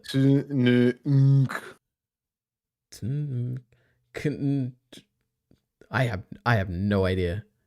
Heath, tell us. Heath, please decode this. Sounds like a Prussian philosopher's name. Oh my god, as if that's gonna help me, Bacon. Aristotle? I don't know. You said it out. You said it out? Okay. Wait, say it again. Say it again. Oh, okay. Well, okay. I'll say it backwards. Tunk. I had an extra. K. I know the first letter is a K. Okay. Oh, cunt. What? Yeah, there you go. Okay. Oh my god. Okay. Yes. Thank you. Kant. Jesus Christ. Oh, Immanuel Kant or whatever. Yeah. Okay. Well, good. Yeah, I get there it. you I go. get it. It's all coming. I think he's together. Prussian. Come on. Okay. I don't even know what Prussian means. Is that like? I'm assuming it's like Russian That's a before place Russia in or Germany. something. Oh, he's German. I'm sorry. Oh wow. Oh. That's not Well, no, good. he's born in the Kingdom of Prussia. Okay. I got it. I'm Well done. sticking with me. There we go. I've never even There we heard go. of Prussia. What a wild thing. But no, do I say cunt? No. Okay. I mean, no, I don't say it. Not really. I don't All right, swear that often. this is what that's true. Okay, this is what blows my mind. Is because I talk to you. I'm like, this guy. I relate to him very easily. He feels like educated human being. He's clearly got a PhD. Smart man, right? Dr. Ari. Hey, Dr. not yet. Ari. Almost. We'll get there. Okay, touch wood. I won't curse it. And what can I say? Like, I think of this, and then anytime we talk about anything European, which basically anybody in the UK of like your academic stature or whatever, like basically whatever, like my brain will put you in a box. Like, of course, you know, like these things. You've heard of these things before, but then you're like, I've never heard of what Prussia is. To be fair, I don't even know like where Prussia was exactly, but I did know it used to be a thing. Yep. I think it's like used to be North Poland, maybe. Belarus, maybe. I have like zero geography knowledge, basically. I've just never spent time looking into it. I'm sure if I did, I could probably learn a lot. I just don't bother. I don't know. Yeah. I have blank spots like that, you know. So many, they're crazy. Come out of nowhere. I'm always taking my surprise. Sure I do. Yeah. I was feeling pretty smart though at work because I was putting together all the new PCs, and I was like, man, this is like fixing a bike. So you just slot it in, and then you get to the BIOS, and then you're like, oh god. But... Have you done any voice acting lately, Bacon? I remember that one trailer or whatever. That was pretty funny. Have we done any voice acting recently? I don't think so. All right, very good. I don't think so. No. I think I could. You know, I was thinking about this on my commission thing. I think I'm stretching myself too thin. If someone wanted to commission me for like advice on making any YouTube video, I'd be like, dude, absolutely happy to. I was trying to do that, but I was also like, maybe I could do like voiceovers for people, because you have like a voiceover voice. I could see that. I have a voiceover voice. That is true. I've got a British accent. True. You know, that helps a lot. You have a clear microphone. I do. It's important. It's USB, but no one could tell. What else? I don't know. You have a positive outlook on life. You know, that's very important. Yeah, but that's not very British though. That's true. Yeah. Are Australians cynical? I don't know. Maybe. Probably very. Probably not. I don't know. I don't think about these things. I'm not a philosopher like you, Bacon. No. You're. No, I don't. Is this like even philosophy? I feel like I'm not immersed in Australian do you culture think enough. about like? I don't watch the news or anything. I don't speak to random Australians out there. You know. Yeah, I did read something on your website recently that I was like, man, Ari does not like going outside. It was like your idea the virtual reality stuff, the future of communication. Well, I mean, it obviously. I think I is, suggested you something. I've gotten a lot of suggestions lately, Bacon. Oh my god. Yeah, dude. Ever since I opened it up. I think some people deserve it by now. This is England. What is it? How Elitari. Everyone, check out eliteari.com. Suggest me something to watch. It is eliteari.com. Yep. I just recorded the digest, and at the end of the digest, I plugged this website, and I was like, guys, go here. I should probably make that live, actually. Yeah, someone recommended that. Who suggested you clan ad? I would assume Heath. I don't know. I have no idea. Heath, you can't suggest clan ad without suggesting I don't want to say clan in season 2 because I know it's not called that one, but you got to watch them together. All right. Oh, someone put Terrors in Resonance. Ooh, Shogun. Sure, I've got Shogun by a bunch of people. Everyone's recommended me that. Okay, so I have not watched Game of Thrones, but I would describe it as Japanese Game of Thrones. Yeah. From my actually no knowledge of Game of Thrones. Anyway, I thought there was 8 episodes of it. There's going to be 8 episodes, so then I binged watched them after all 8 episodes came out. I watched 7 episodes in one evening. Jesus which is Christ. quite a bit. Yeah, no, I absolutely crushed it. I went to bed at like 2, and I was like, thank goodness my job allows me to come in like late. And then I watched the 8th episode that came out that evening. I was like, oh, it's not over. I hope. Oh, wow. That wasn't the ending. So there's 2 more episodes. There's 10 episodes. But Ari, this is the greatest thing. It's based off a book, and it's only gonna be these 10 episodes. That's it. Oh wow, that's a novel thing. No season 2. That's better than Blue Eyed Samurai. Oh my god. It's all gonna come together. It's called it's called they called it a mini TV series, and by that they meant it's Like it 10 just episodes. ends, I'm yeah, like, one this and is done. incredible. That's great. Yeah, that makes me way more and it's the excited to book of watch it. written. Yeah, exactly, right? Like, I mean, yeah, I think I heard that before, but I was wondering, like, I feel like you definitely could do more. I feel like after what they're going to do, you're like, okay, I feel like there would be a lot more, but I reckon they've got this arc. They're gonna like just finish it, and it's based off a book by an Australian dude, which is interesting. That's okay. Yeah, I do think I'm not sure what they've changed, of course, to this one, but it is made by like white people. But it's interesting because I think if anime wasn't nearly as popular, this thing wouldn't exist, because the vast majority of the show is in Japanese with Japanese subtitles, done by Japanese actors. Yeah, they're great at acting. It's great acting. So the weird thing, though, okay, one thing I will say, all the English in it is basically meant to be Portuguese. There's some times where English person speaking to English person, but that's definitely like. Oh, I understand. Yeah. It's kind of like Portuguese is not nearly that popular, so they still need to capture the main audience, right? To cast a popular culture there. So they have them the Portuguese speak English. Yep. And that's what they all speak. But I would have thought, and like probably Vinland there's not as many actors that speak Portuguese. Yeah, exactly. But it would have been cool to hear them just speak Portuguese. But I probably wouldn't like it as much, to be perfectly honest. I'd probably like it more. Like, the thing is, because the Japanese also has like all the facial expressions and small like things that make it feel like an alien language and alien culture, because that's kind of what it is kind of set up to be. It feels very authentic, and actually I almost like it more, and it feels like an anime. I don't know, it feels, the Japanese in anime feels different to the Japanese in Shogun, and I'm not sure. Anyway, I'm going to be very interested. So yes, we are on about Shogun, Mr. Cyclic. But yeah. Have you? No, I would recommend it. It's like a slow burn. I would say like it starts off like strongly, like, oh, I'm into this, and then it kind of cools down a bit, in my opinion. But I still smashed through it, no problem at all. I was like, yeah, I want to see where this goes. I'd say it's on a couple the things top of my list probably. Yeah. At the moment, I'm going through Free Run. Have you watched that at all? I know, obviously, I'm assuming I'm you're on eventually gonna watch episode it. 14. Oh wow, that's very similar to me. That's pretty crazy. Okay.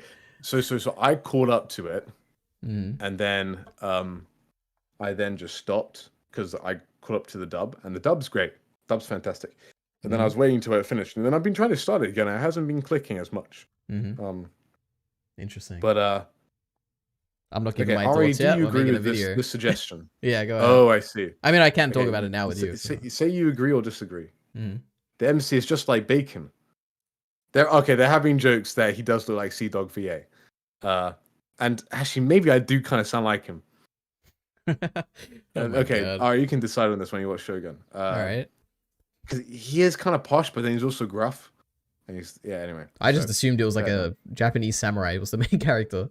All right. I have no idea. Nah, I don't want to know. Don't worry. I'll see what I see. Yeah. Okay, I don't want to say anything. I knew that I knew there was a white guy in it. I was like, okay, that's what I know beforehand. Yep. But yeah, it's lots of Japanese spoken. What was it? Free Run. I think of it, and I don't think my friend at work agrees because he didn't like it, but didn't like the other one, but he liked Free Run. I feel like this is very much got the vibes of Avatar, if that makes sense. It's got Avatar vibes. The reason why I say that is because it's pretty episodic. You kind of know where they're going, but you're like, yeah, these characters, they're goofy, they're fun. It's good times. No, I think maybe it's because I'm watching in the Japanese. Maybe the dub would be different. Yeah, I think it's too serious or too subdued or subtle to be like Avatar. I think. It's not as goofy. It's definitely not as wacky and out there. That's true. I will give you that. Maybe in the dub it could be actually. I don't know. I am listening to the dub because I'm going through it with the Blind Wave reactions. They're watching the dubbed. I think I haven't had any issues with what I've heard so far. Yeah. Yeah, dude. Why are you watching in the dub? The dub's all out. I don't know. Are you giving up on us? No, I just watched it by default. I don't even question it. I don't know. Oh man. Yeah. Dude, you should switch. It's a shame. Don't worry, Bacon. Dude, when she says kill yourself in the dub, it is the best thing of all time. My God. I wonder what she says in Japanese. What time dub of voice does Freeman have? Does she have?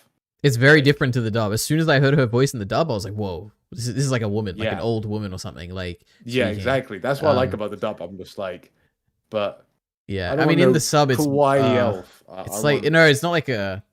It's definitely not like a. I would say it's more depressed, I guess, kind of like it's quieter. I don't know. It's less. It doesn't feel like an older woman. I guess it feels more like a younger kind of person. I don't know. I don't know how to describe it. Yeah, that's fair enough. It's definitely different from the dub, though. But yeah. Yeah. Yeah, no, dub's good. I'm enjoying that. Freerun. What else about Freerun? Ari, do you understand why Freerun is the highest rated thing on Mal? Was it already this highest rated, like by episode 14 or whatever? Yeah, I think it's been highest rated since like episode 4 or whatever. Well, actually, no, I think episode 4 came out once or whatever. I could super highly rated for a long time. I guess if I can. Okay, I don't agree that Full Metal Alchemist should be that high, but if that's that high, I can definitely understand why Freerun would be that high as well. I guess. I think they're both. I can understand why Freerun is this high. I guess, yeah, like production wise, definitely, and also production wise, it doesn't do anything offensive that would like turn anyone off. I don't think. Yeah. Like it's very mass appeal, I think, similar to Full Metal Alchemist.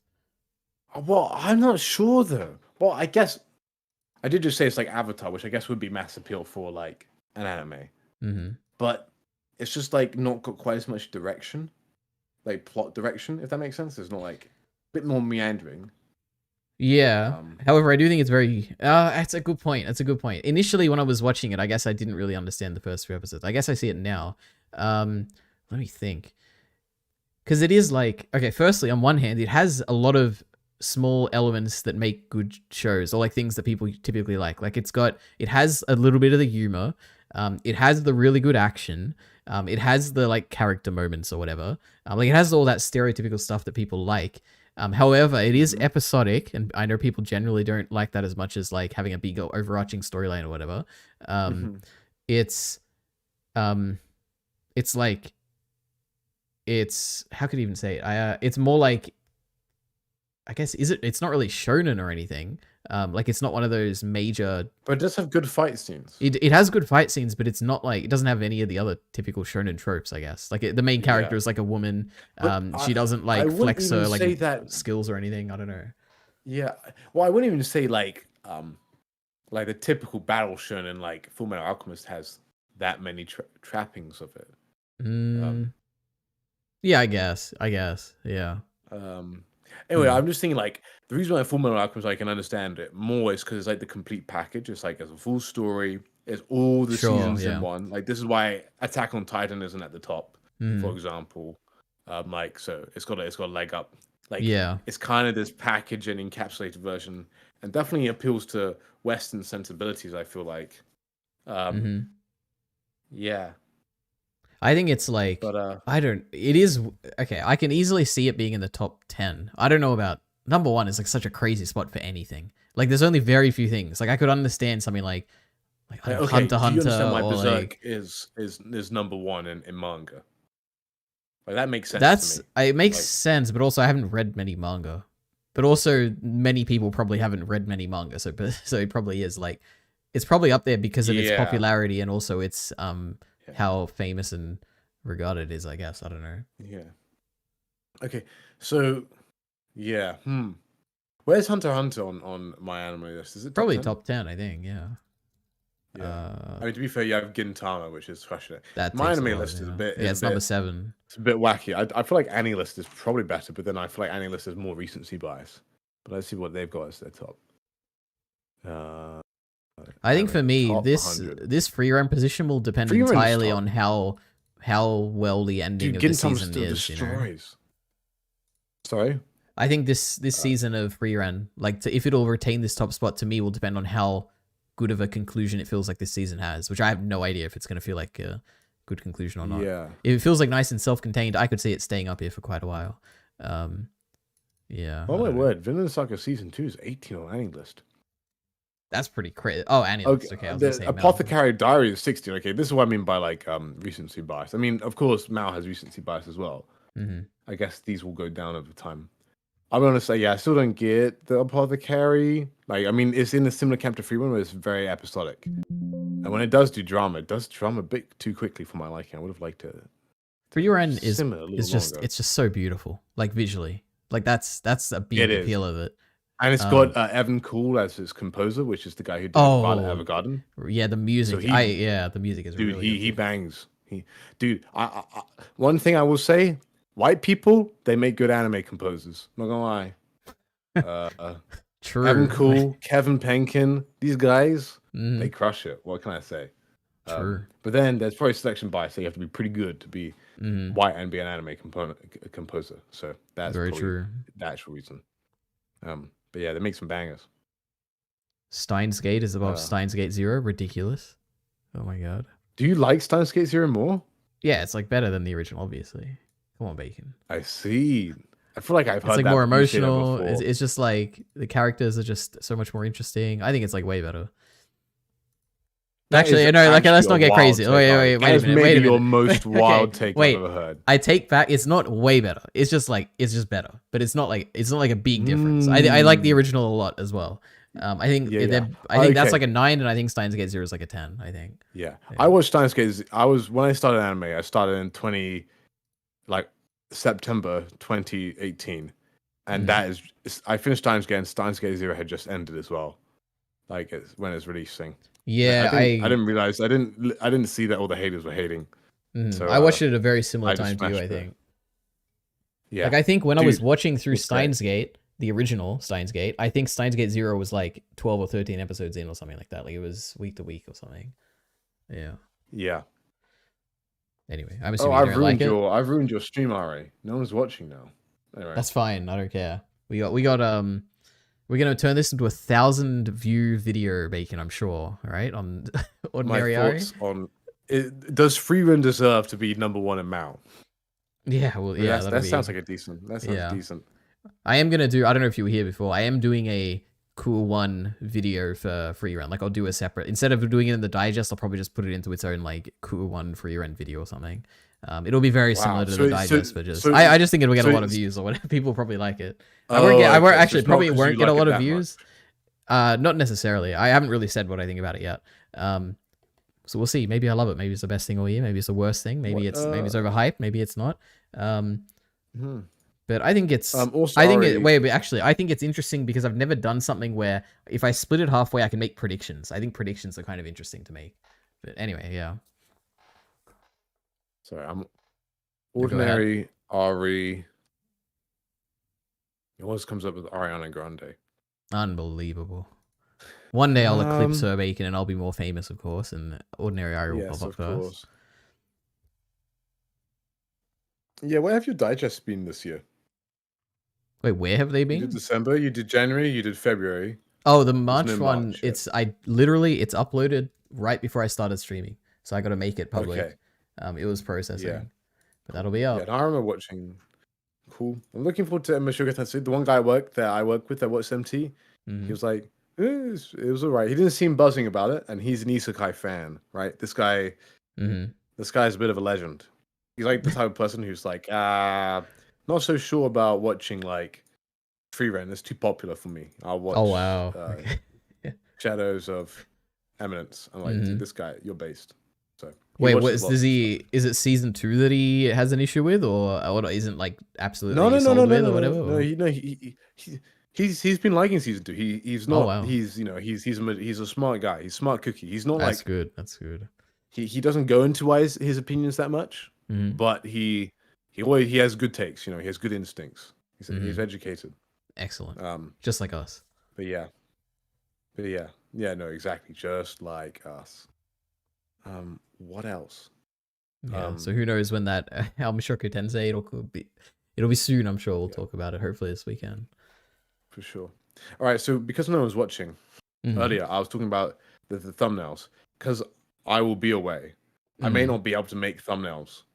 Indeed. So I was like, "Do you want to wait for what though?" Thumbnail. Oh, for you for stuff Yeah, that for could be coming my- up. If you that give could be me coming up. guidance on what you'd like, I don't want to just make one that you don't like or whatever. I'm happy to do it. Yeah. We'll give it a try. Well, I was thinking of commissioning the person that helped me, but no one has given me a commission yet. So Mm. All right, well, let me know. I'd be happy to do it. yeah, I'll let you know. I love thumbnails. All right, I Have you will seen my speak to you secondary tomorrow. ENT thumbnails I've been making? I've been trying. Yeah, I I'll have an extra look at it. All right. All right, Excellent. I've got to go real quick. Yes, actually, I'll yes, be right okay. All right. Whoop. Oh my god. Well, that was Bacon. I'm sure he might come back, he might not, he might just disappear. We got this acid and basis song. Let's listen to this. Acid and bases have two different faces. Is it muted? What is this? Extremely. Oh, it's a meme warning, guys. Isn't that crazy?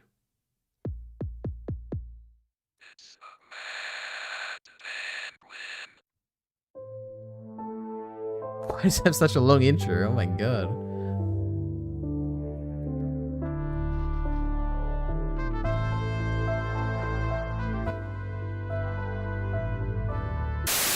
Jesus, that was loud.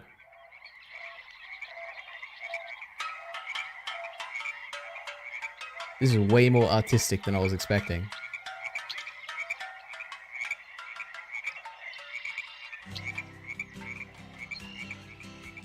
Acids and bases have two different faces, two different personalities. Was that Ben Shapiro? Wait, was that? Wait a minute. It's like Ben Shapiro. Oh my god. And you gotta find out what they're all about if you wanna learn chemistry. Now the first thing you gotta get straight in your head. Acids turn blue, litmus paper to red. They react with metals with awesome. This has got to be the most obscure video ever. Bases and taste very sour. Bases are different from acids, it's true. Bases turn red, litmus paper to blue. They neutralize acids, feel slippery on skin. They taste sort of bitter, and they're called alkaline. Acids and bases have two different faces, two different personalities, and you gotta find out what they're all about if you wanna learn chemistry. Jesus Christ. Well, there's even more to. All right, I get the point. Oh my god. Let me guess. Science teacher Was it sent you good? here. It's why does this exist, Bacon? Like I don't know. It was it's- 16 years old. It's got It's 200, crazy. 200k views. Yeah. It's wild, isn't it? What game is this? I think it's using the Half-Life model, the Valve. Oh Valve yeah, system. yeah. Yep. The thing that Gmod uses or whatever. That's what it looks like. Yeah. Yeah, exactly. Interesting. Oh my god. Acids and bases have two different Yep. faces. Is that and two actually Ben different Shapiro in the face? It looks just like him. personalities. What? The guy in the left of the two faces or whatever. That's gotta be him, right? I don't know. But also maybe it's just like some character from whatever game, Half-Life 2. Hmm. Anyway. It does look like I know him. Mm-hmm. Anyway, sorry, Ari, I had to rush out on you like that. I had to drop the kids off at the pool. Of course, yes. People are gonna believe you, Bacon. They don't know anything about you. True. I mean, do you know what my euphemism for that is? Oh, yes. No, I didn't when you said it, but God.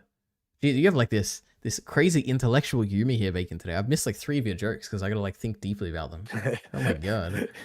Okay, I'll be honest. I did steal that from someone else. So Jesus. I'm more of that like one's I'm a not, simpleton, Bacon. I just laugh at like when someone makes a funny noise, you know?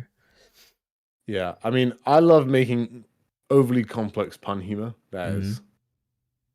So Oh it's my- not look at highbrow, this. but it's highbrow. Oh, you probably, I don't know if What? you're watching the stream. There's a Blue Eye Samurai, Arcane, Heavenly Delusion, Where is this? Free Ren, Avatar. These are all the things, Bacon. They're all on the on the homepage here. I can't believe Hang this. on. It's just Oh, everything yeah. that we have How in common. these here. 3 adult animated series Yeah. blew everybody's expectations.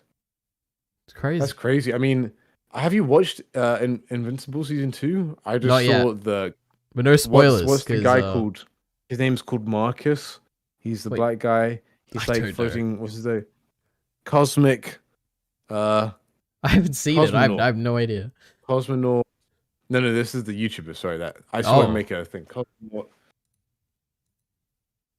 Oh, I forgot what it's called. Cosmic Heaven Skeptic. Illusionist. No, not Cosmic Skeptic. Cosmonaut. That'd be crazy. Cosmonaut Quickie. That's how he starts his videos. Right? Yeah. How do you even spell Oh, cosmonaut? that scene of Heavenly Illusion. What's the Mm-hmm. anime next to that one on the left? Looks like Power from Chainsaw Man. I don't know. 3 months ago. Sajo no Hana. Never heard of it. Sajo no Hana. It looks cool. Yeah, I'm so far behind on what's on your screen right here. Mm-hmm. But fair play. Yeah. Is this okay? Anyway, Ari, how have you been doing, my guy? So you've been looking for jobs. Mm-hmm. Absolutely. You found anything interesting yet? Not at all. I'm just applying to all the big like tech companies in the US, which is not good because like obviously that's like less likely to get into that. But when I run out of those, I'm gonna yes. If I'm working at one of those like big companies with massive like research like facilities and stuff, I definitely would. I wouldn't move there for just a random like something I'm not too interested in. But I think there's good opportunities if you're going to like a Meta or something, and Meta has like a massive like AI division where they're doing really cool stuff. I'd love to go there. And they've got a bit of ka-ching. Yeah, absolutely. Yeah. But we'll see. That's fair enough. Nothing yet. Well, that's close. That means I'm more likely to see you then. True. If I was to... Dude, Australia just far. Surrounded by water. Isn't that crazy? What are you doing? I got that one. That's a funny joke, Bacon. Well done. Thank you. Thank you. Anyway, did you see my amazing secondary ENT, my greatest thumbnail I've ever made? Wait a minute. Sorry, hold on. Wait, which one? Let me pull it up. So the colored manga one, that one's pretty good. No, it's on Kyle's channel. The Quan Chi talking about Chainsaw Man, chapter 162. Oh, it's got a head popping out. That one was my cool. proudest work, you know. Yeah, thank you. I was about to say that is an Ari thumbnail. Mm-hmm. That is pretty cool. All right, I'm glad to hear. That's all I wanted to hear. I just wanted acknowledgement. That is very cool. You know what? I should have known that. So do you do all his thumbnails for his things? No. Oh, he did. I only do some of the Chainsaw Man ones. I don't even do all of them. He does them sometimes. Do you do the Black Lagoon one? You did. Yeah, I did the Black Lagoon because that was like we're talking like, together. There's no way Carl masked text. No, no, there's no way. However, he did do the one with the 3 manga characters. Dan to Dan, yeah. Yeah. I wouldn't say anything. He's upped his skills, you know. I think that's an improvement from just having like a nice like single screenshot from something. I think that's good. True. It's a nice compilation of stuff. It's got the background. Yes, that's true. Yeah. When are we gonna get a Carl video? Soon. He's working on one. Dude, soon has been for like 2 years now. I think it'll come out within a week. I think. No, 2 weeks. 2 weeks. 2 weeks. Wow. Yeah, he's been talking about it on stream. Oh, I think it's on stream. Maybe I shouldn't say it on my stream if he hasn't talked it on his stream. I don't know. He's definitely working on something. Maybe come out eventually. That's cool. Oh my god, he's gonna get 10k subs this year. Isn't that crazy? How many is he on now? 9.12k. I doubt it. Really? Maybe. If he makes a Mushoku Tensei video, he probably could. You guys should probably do that, both of you. That'd be great. Yeah. No, I do agree. Good grief, my Mushoku Tensei video. That one was... I need to figure out how to do that one. I need to figure that one out. Well, now's the perfect time with the series airing. Well, yeah. It's actually not, because I can't do anything until I finish this True. podcast one. Yep.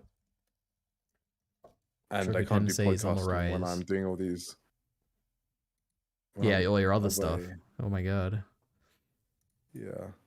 But a lot of videos on the horizon. Hopefully. I hope it's alright. Look at this. I guess you can't see it. Precious about it. We got season 1 of Mushoku Tensei. I'm just opening up my editor to load our videos. Sorry. Your videos? So I'm gonna edit our 2nd July feature. I wonder what 2 movies came out in July last year that we would both want to talk about on a podcast. So Mushoku Tensei, oh my word, that's crazy. So it does kind of peak around the same time. That's all relative, right? So its highest peak was in the most recent season 2, but not Yep. much more than season 1. Yeah. Interesting. I wonder if there's like split seasons, like do keep it more relevant. Probably. Well, Because I don't I've know. not heard anything about Invincible until I watched this thing, and I was like, "Oh, Invincible's done," and apparently it's still good, right? But they have 4 episodes each, like an hour long. But then I think about Yeah. that's just 12 episodes. That's like anime, but it's in 4 episodes. Mm-hmm. But that's not nearly as relevant. So I don't know if it's like why that doesn't work. But I think it all comes down to memes, Bacon. How many memes can you make of something? The more memes, the more popular it will become on social media, and the more it will be talked about. that's true. Or, in Mushoku Tensei's case, the more controversy, the more slavery, the more sex, you know? That is still your best thumbnail. Oh my word, that is so Oh, funny. Jesus. Yeah. Slavery. Where's that? I mean, it's probably one of my most viewed videos, I think. Oh, wait, not Elite Ari. Oh my god, Ordinary Ari. Let's have a Your look. avatar tier list. Oh, no, it's not even that high up there. 1, 2, 3, 4, what, number 9 or something? 10. God, I got a lot of videos on this channel now. Dude, it's crazy 120. that people still... You know what I find wild is when people say, oh, I really like you and Joaki Bacon or Kyle talking about something. Like, I remember somehow I went on like my one like Berserk discussion with Kyle when we were thinking of rereading it. Yep. Like a year ago. So it's like, oh, my 2 favorite YouTubers. And I was like, there's no way I'm someone's huge favorite YouTuber. What have That's I done? great. I mean, you're probably the... Is there... Who else makes, like, good Vinland Saga videos? Like, edited, like, videos. Me made that really good one. But if someone wants, like, Vinland Saga edited videos, you're, like, the go-to guy, right? Yeah, or Vinhard. Oh, yeah, true. Well, he's, like, he's only got, like, 3 videos, right? But, yeah. Well, you know, he's got tons. He had all... Oh, true. He did the weekly 2. one, or the bi-weekly ones. Yeah. True. Yeah. Hello, Miller. Okay, 4 people are watching now. Crazy. Oh my god. Hello, Miller. 2 Jinx haters. Yeah. I thought people knew about my Jinx take. I don't hate her, but... And I also don't hate her, right? It's just the powder's, like, infinitely better, but yeah. I think Jinx... She definitely does the most annoying stuff in the show. Wait, Jinx or Powder? She's the most irrational. I guess they're the same person. Probably Jinx, but Powder was a little irrational as well. But she was a kid, so it was okay. Yes, indeed. Jinx has got mental illness, and that's not not a good excuse. It's like, oh my word. Yeah, that stuff is tough. I do like sisterly drama, though. I think that's probably why I like Arcane so much. Like sibling drama. That's good. Probably because that's more relatable to me than romantic drama. Is that why you like Full Metal Alchemist? Because there's 2 siblings in that? Even though they don't really have much drama between them, but there are siblings. Bro's going to say Anakin isn't Vader next. I mean, if I was discussing the 2 characters, I would discuss them separately, that's for sure. They're very different. Is Elite Ari the same as Ari? Maybe. Probably. I guess you'd you'd have to discuss them separate. No, you know what? Probably. Because I stream. If I didn't live stream, they'd be 2 different people, definitely. Like, if I was just doing scripted videos, then Elite Ari would be different to Ari. But no, I'm the same character because I stream now. Is Jarky Bacon different to RL Jarky Bacon? Probably. No, but you do, like, you've done podcasts, I guess. Oh, I think I do. Podcast. I don't want to say it. I do say at the beginning of the podcast. You definitely will after... I'm pretty sure. Wait, can I say it? Or do you don't want to say it? Yeah, no, go ahead. Is it... Okay, well, I hope I don't get this wrong. That'd be really funny. Is it Jack? It is. Look at that. I'm a genius. All right. There you go. Crazy. You know, I watched that yearly podcast. Jack and Jockey are pretty close. So. Yeah. Crazy. You know what Kyle's real name is? Ethan. How did you know? Oh my god, true. I guess like he's paid you before, right? I feel like if someone's called Kyle in the family, the brothers are called Ethan. One of those names go together really well. Oh my god. Yeah. Ethan's an Australian name for sure. Like Kyle. Kyle is an Australian name. When I think of Ethan, I think of Ethan Klein from the H3 podcast. That's my Ethan. That's all. That's the most American Jewish man ever. Do do do do do do do do do do do do do. Oh man, do do True. do do. Hey Ethan, great work. Keep it up. Oh my god, you're like an old fan of the H3 podcast. Crazy. They don't use that No, anymore, I Bacon. On watched their... H3 before he Oh, did right. the podcast. Yeah, that I was was one of those before. people. Back when he was making scripted videos. He's just like us, Bacon. Residents of Hiroshima, Japan react to Oppenheimer as it opens Wait, up in what? places. I just saw this on your main screen there. Oh my god. We both watched Dragon Ball with Carl. Miller, I'm sorry, but the only Dragon Ball I've watched is like the 10 episodes on YouTube. I watched Dragon Ball Z. I think it was in the middle of Goku fighting Frieza. I think that's the Jesus. only stuff I'm gonna watch. Yeah, I don't know if you'd. It's really slow, Bacon. It's just like. It's like Let's so much just say between charging that up and attacking. as much as I mean, to be fair, I think the art style of Toriyama's art style is pretty cool. Mhm. But if you'd be like, what is Draki Bacon's opinion on Shonen? If I listed you a bunch of tropes about Shonen that I did not like, they probably, I mean, you'd be like, that's like Dragon Ball Z. Yeah, in it a just comes nutshell. from it. Yeah, true. Yeah. Nah, but Dragon Ball itself, that's different. It's better than Dragon that Ball is a Z to different some one. people. It's Kid Not Goku, to me though. right? With him, Yeah. him and Bulma or whatever. Yeah, it's like a what do you call it? A comedy like adventure, Slice of life. I guess. Yeah. My favorite manga is Shonen. True, that is true. Yeah, Vinland Saga, right? That's Shonen. Mm-hmm. Pretty much. That is Shonen. Yeah. I watched the. It does have a lot of internal monologue. Well, a little bit. It has a lot of introspection. But Does I have watched the introspection. Blind Wave reaction videos to Vinland Saga Season 2. They just got to the one where Thorfinn realizes that he's empty. Etc. Oh, etc. is it like episode 6? So I when he don't goes remember. fishing? No, I think it's a bit later. Yeah, it is when he goes fishing. He said, I doubt it's Okay, episode so it's 6. like 6 or 7. Yeah, something like that. But yep. The they're movie's starting the to beginning of like 8 it. when he punches the guy. True, he does punch it, yeah. It's a fun episode, oh my gosh. I'm going to be watching 2 movies tonight, hopefully. Jesus. Is one of them Civil War, the new hit movie? Yeah. Wait, is it And actually? then, do you want to guess the second one? Yeah. Well, it's not Dune 2 because you've already seen it. Yeah. It is like part of a series of movies. I'll give you that. I actually don't know what's out at the moment. Civil War is not anime, right? I know there's a few like animated anime movies out. It's not anime. Oh, it might be animated. I actually Oh, I don't know. Budman, I don't know what it is. You've got another. Oh it my is god. animated. We got a tier 2 member or something? Budman is here waving crazy. What? He's got the same thing as me? I Yep. didn't realize, Budman, we're bros here. Yep. And I need to see perks. Oh, by the way, when is a video coming out? Eventually. Speaking of a certain shonen series. Yeah, who knows? We might be. I do have scripts, that are in the progress and etc. etc. Dude, you've had thumbnails that you've teased. I have had thumbnails for just so long that I remember a year and a half ago I tweeted out this thing about like a 3x3 grid of all my thumbnails. And, Yeah. And like 3 of them were from my favorite shonen series. But we'll see. I'm so motivated. I'm sure I will be more motivated, but the more Mushoku Tensei episodes come out, I'm sure I'll be motivated to make a Mushoku Tensei video. Yeah, I It'll have to mean, happen. it is hard. It is hard. And I think like especially particularly when I have a job, and it's like there's a couple Oh my God, big Bacon. roadblocks that just make it really tough. We But, just like, got our once you've first got the finished gifted product- member, Bacon. Oh my God, from Budman. He gifted a membership. I didn't even know you could do that. To Philip D. Philip A. Demick. Actually, don't Yeah, even. I Is feel that like someone I'm- who's I been feel like here at I'm- the stream?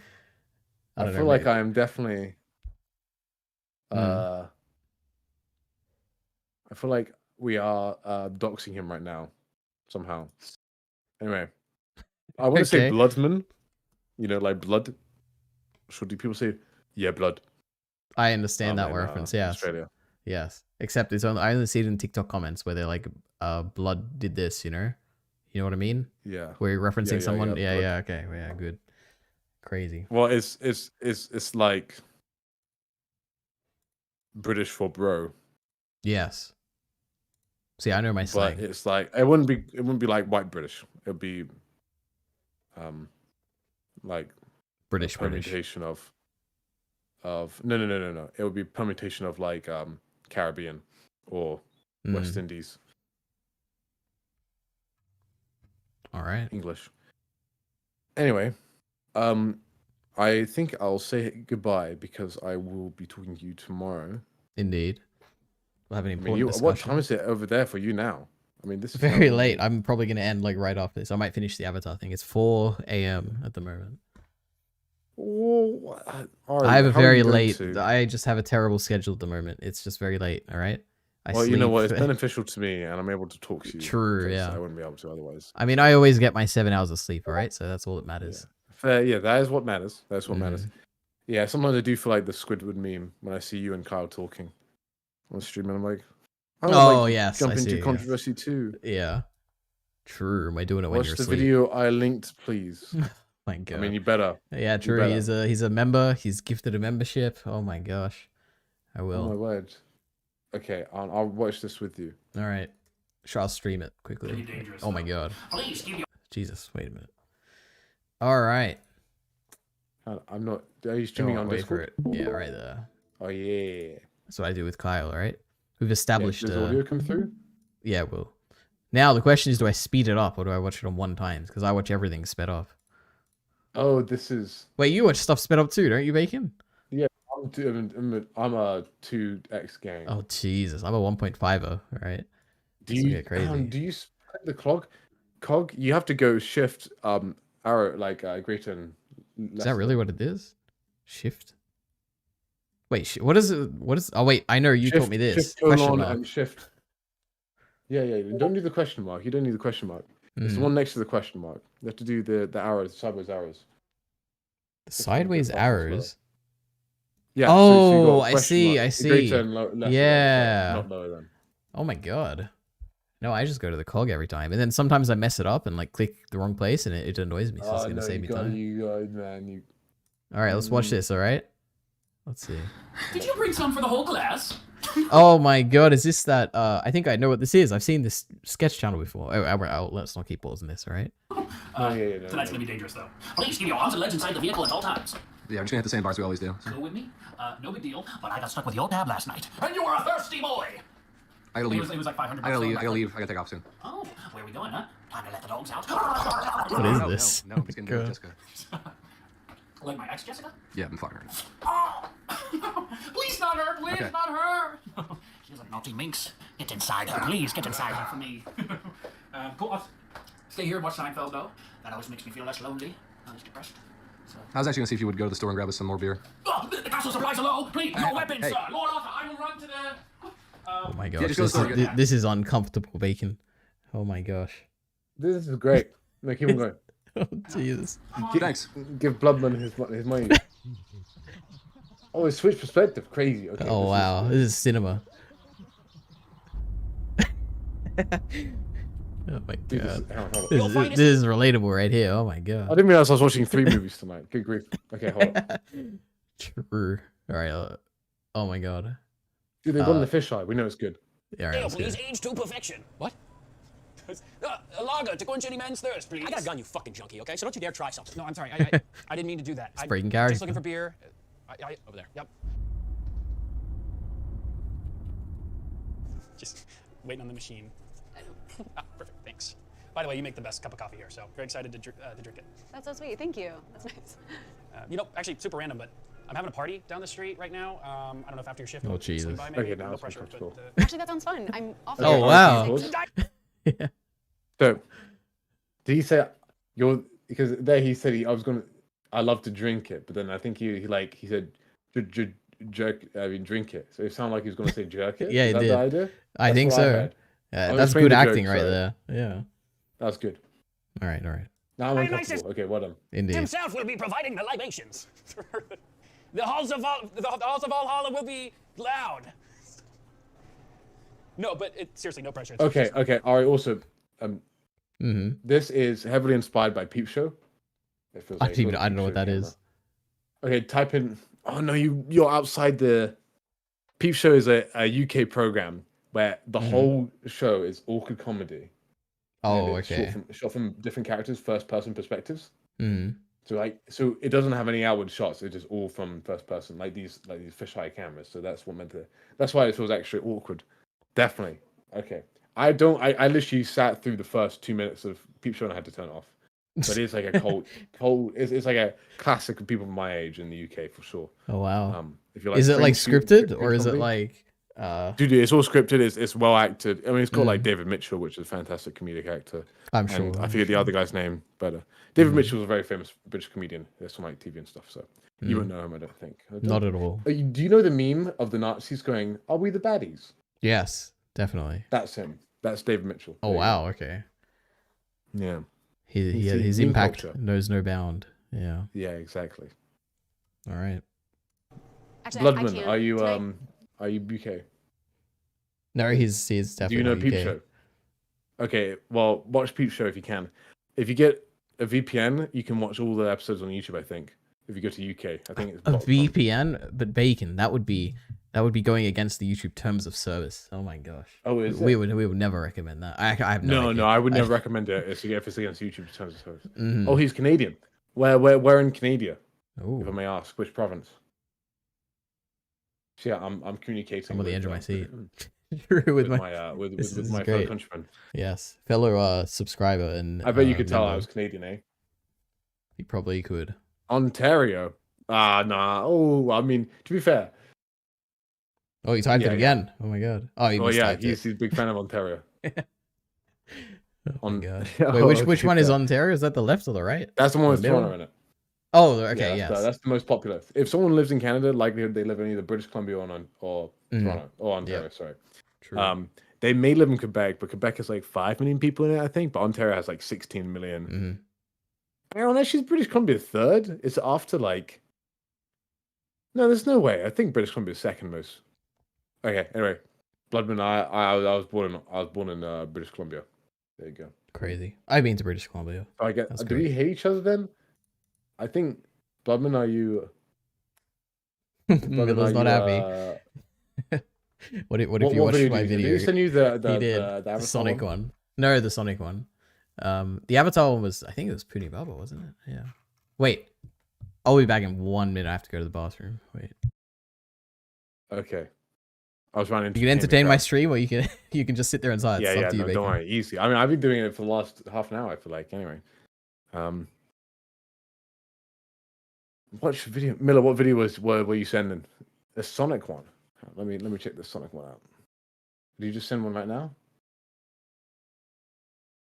We want Sonic back, Sega. Oh my word. Oh no, what's happened to Ari's camera? I guess he's done that.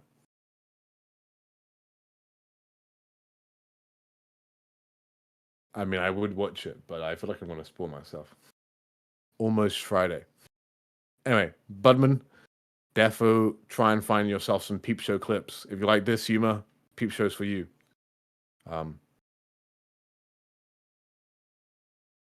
Ari is your favorite YouTuber. That is true. I agree. Ari is my favorite YouTuber. Apart from all the other YouTubers I like more than Ari. But I can't think of anything right now. Yeah, David Mitchell was good. Oh, Miller, you're cultured. Yeah. If you watch like just even this like live TV, like on stuff on Would I Lie to You, he's class. Like yeah, he's got a lot. He's definitely got that like snobbish British humor down. Very good. Very good. Sounds good, Bacon. Yeah, my boy. Hang on, let me find it if I can find.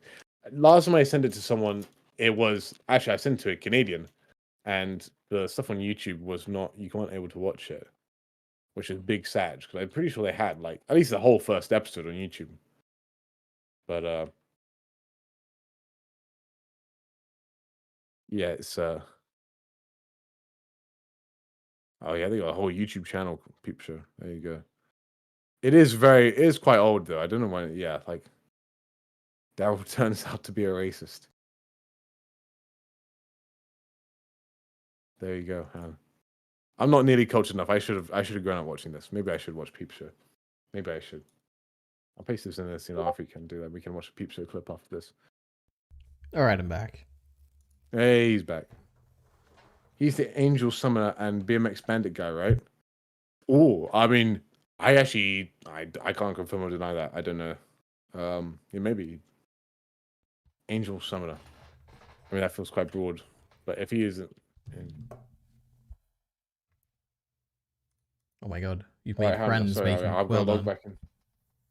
Wait, what are we doing? What are we up to? What are we talking We're about? watching this video. I'm watching this video. Okay, I was okay. talking about Peep Show.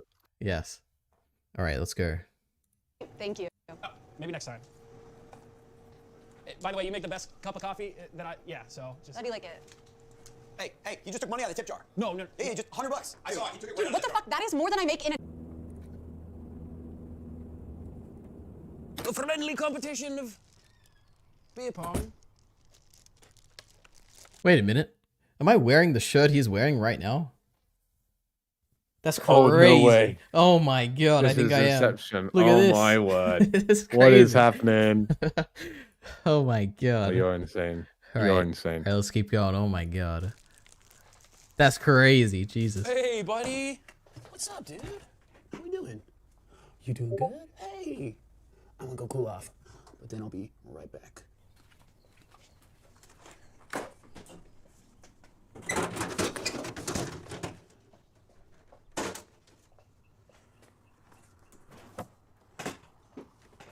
Jesus.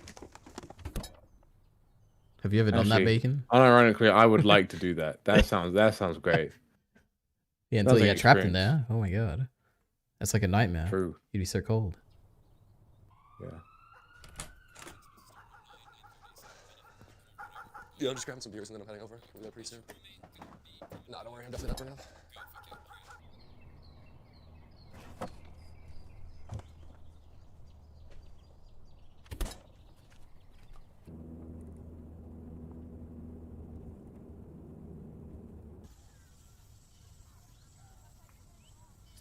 He's not looks maxing, that's for sure.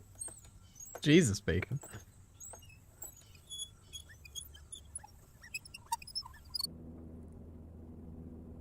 It's just the side angle reminds me of like the soy jack meme. Everything okay, man? Hey, Thank God you're here. Oh my god. We ran out of gas. Stranded traveler, marooned by his crew, and a fair lass. You know what? Pregnant. We're all right. Oh, no, sir, I'm on that It's way. all I right, don't thank mind you.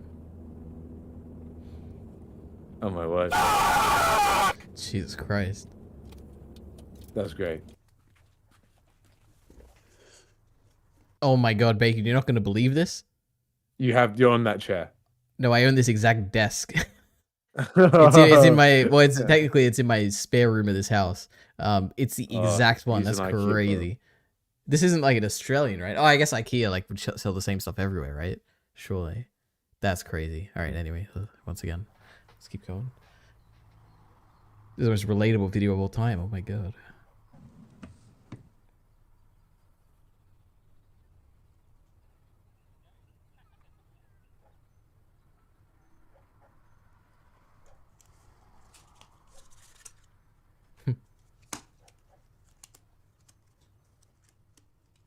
Yo.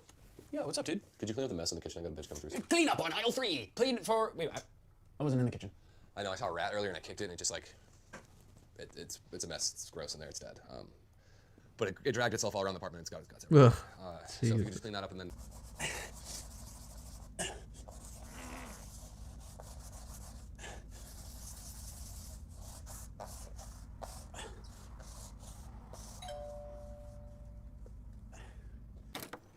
Hey, got a package? Ah, the Gondor calls for aid.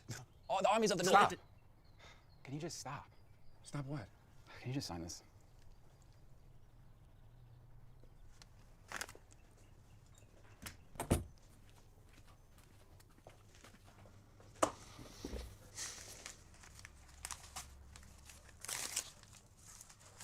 We're doing a Hassan right now.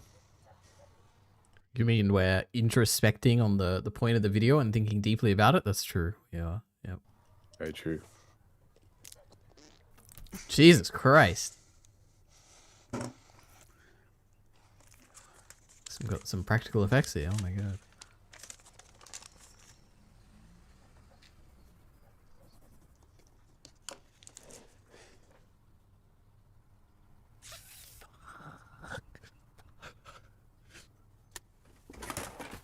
Yo. Yo, what up, beast? The king requires counsel at any hour, and a mere peasant such as myself must stand at attention. Do you have a condom? Yeah, dude, I can hook you up for sure. Yeah. Thank you, appreciate it. Help my friend sow his wild oats and spread his seed. And Thank you. Jessica's over, so I'm just like definitely gonna need one of those, you know. but my Jessica. Yeah, I mean the Jessica that's fucked everyone. Yeah, dude. Why do you think I'm asking for a condom, dude? I'm not gonna catch what the fuck she has. Yeah. Smart man. Don't worry to catch the Black Plague. Dark scurvy spreads amongst Yeah, she's the a crew. whore. She's fucking hoe, dude. Yeah, well. Here, go take care of her. Thanks, I appreciate it. Get in there. Hey, have fun in there. The Coliseum will be watching for...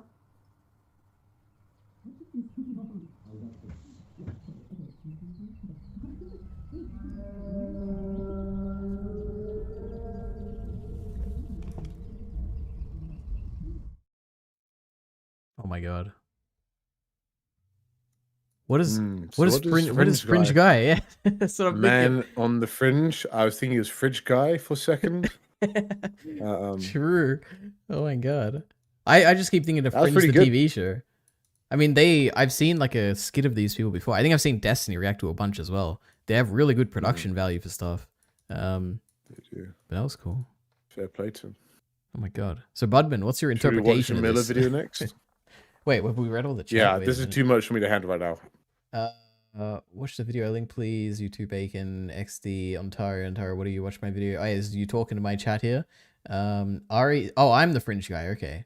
What the freak? Angel, Summoner, and BMX Bandit is a David Mitchell skit. I think that's for you, Bacon. Have you read this about power Okay, scaling? yeah, I should have a look at this. This one sounds funny. Okay. And then what the fuck, Lamau? Ari's literally the fringe guy. My interpretation is that it's pretty silly. True, it is. Things are silly. Oh my god. Okay, wait.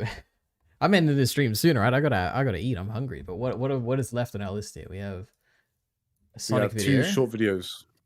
How long are these? Oh, I did send this Angel Summoner video. Okay. Oh Jesus, 10 minutes long. I don't think we're doing that. It's 10 minutes long. Okay, I don't think we can do that. What's this one? I mean, obviously. Daryl turns out to be a racist. Peep show. This is the Peep show. All right, Maybe this one 1.5x. isn't from first person. It was nice Yeah, to yeah, see you, I'm ready to Bacon. go. But you guys have a nice night. I'm outie. All right, see you later. Oh, Budman. okay. See you. Bye-bye. All right. A band isn't an army, but you need some organisation. Exactly my feeling. Exactly. I mean, Oh, democracy this is all very well. I feel like I've seen this. This sounds very familiar. What you know what I always say? I am not a fan of comedy movies at all. I hate comedy movies. However, I love comedy. Like whenever I see something funny and it's funny, I always love it. I'm like, I should watch more of this. But then I just, for some reason in my mind, I'm like, I could never stand watching like a comedy movie. I just hate it. So I don't know. What do you call this? The juxtaposition of the innate nature of the soul or whatever. That's me.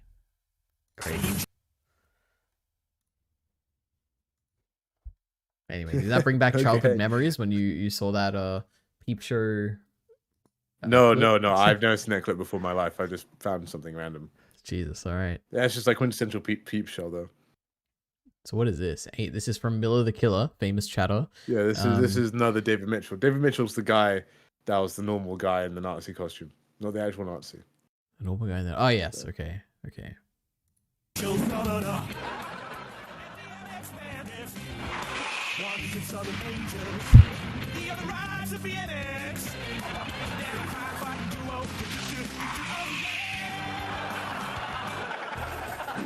Okay, Angel Summoner. The kidnappers are holding a hostage in that warehouse, but I've got a plan. Okay, BMX Bandit, let's hear it.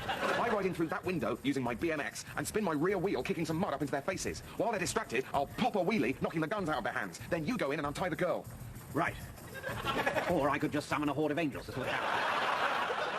But then, how would I be using my BMX? Well, you wouldn't need to. The angels would just take care of it. Oh, okay. We could do that if you want. Oh my god, Bacon, I can't do laugh tracks, alright? If something has a laugh track behind it, no, I can't do laugh tracks I either. can't. Oh my Sorry, God. Miller. But this... Alright. Alright, we can... Should we honor Miller? Should we watch the whole thing, Bacon? Yeah, I think so. Alright. We like Miller. Alright. Never forget. Thank you, Angel Summoner. Oh, and the BMX Bandit. Whatever. Oh, I always forget that actress's name. I don't know, she's so good though. Was she famous? That actress lady? that just kissed him. Oh, what's her face? She is Wait, is she the no, I can't tell from this blurred mess. She's in the favorites. Olivia Colman. Okay, that's who I thought from Doctor Who and from The Crown or whatever. Yeah. Yeah. All right. I'm surprised David Mitchell isn't. You don't recognize David Mitchell. I'm surprised David Mitchell isn't in Doctor Who at all. Probably. Maybe he is. I got no idea. Olivia Colman was only in one episode, I think, as well, or like one part of one episode. But I remember her. Yeah, well, she's in lots of stuff. Yeah, Broadchurch. She was the main character in that. That was great. God, Broadchurch is good bacon. Oh my god. All right.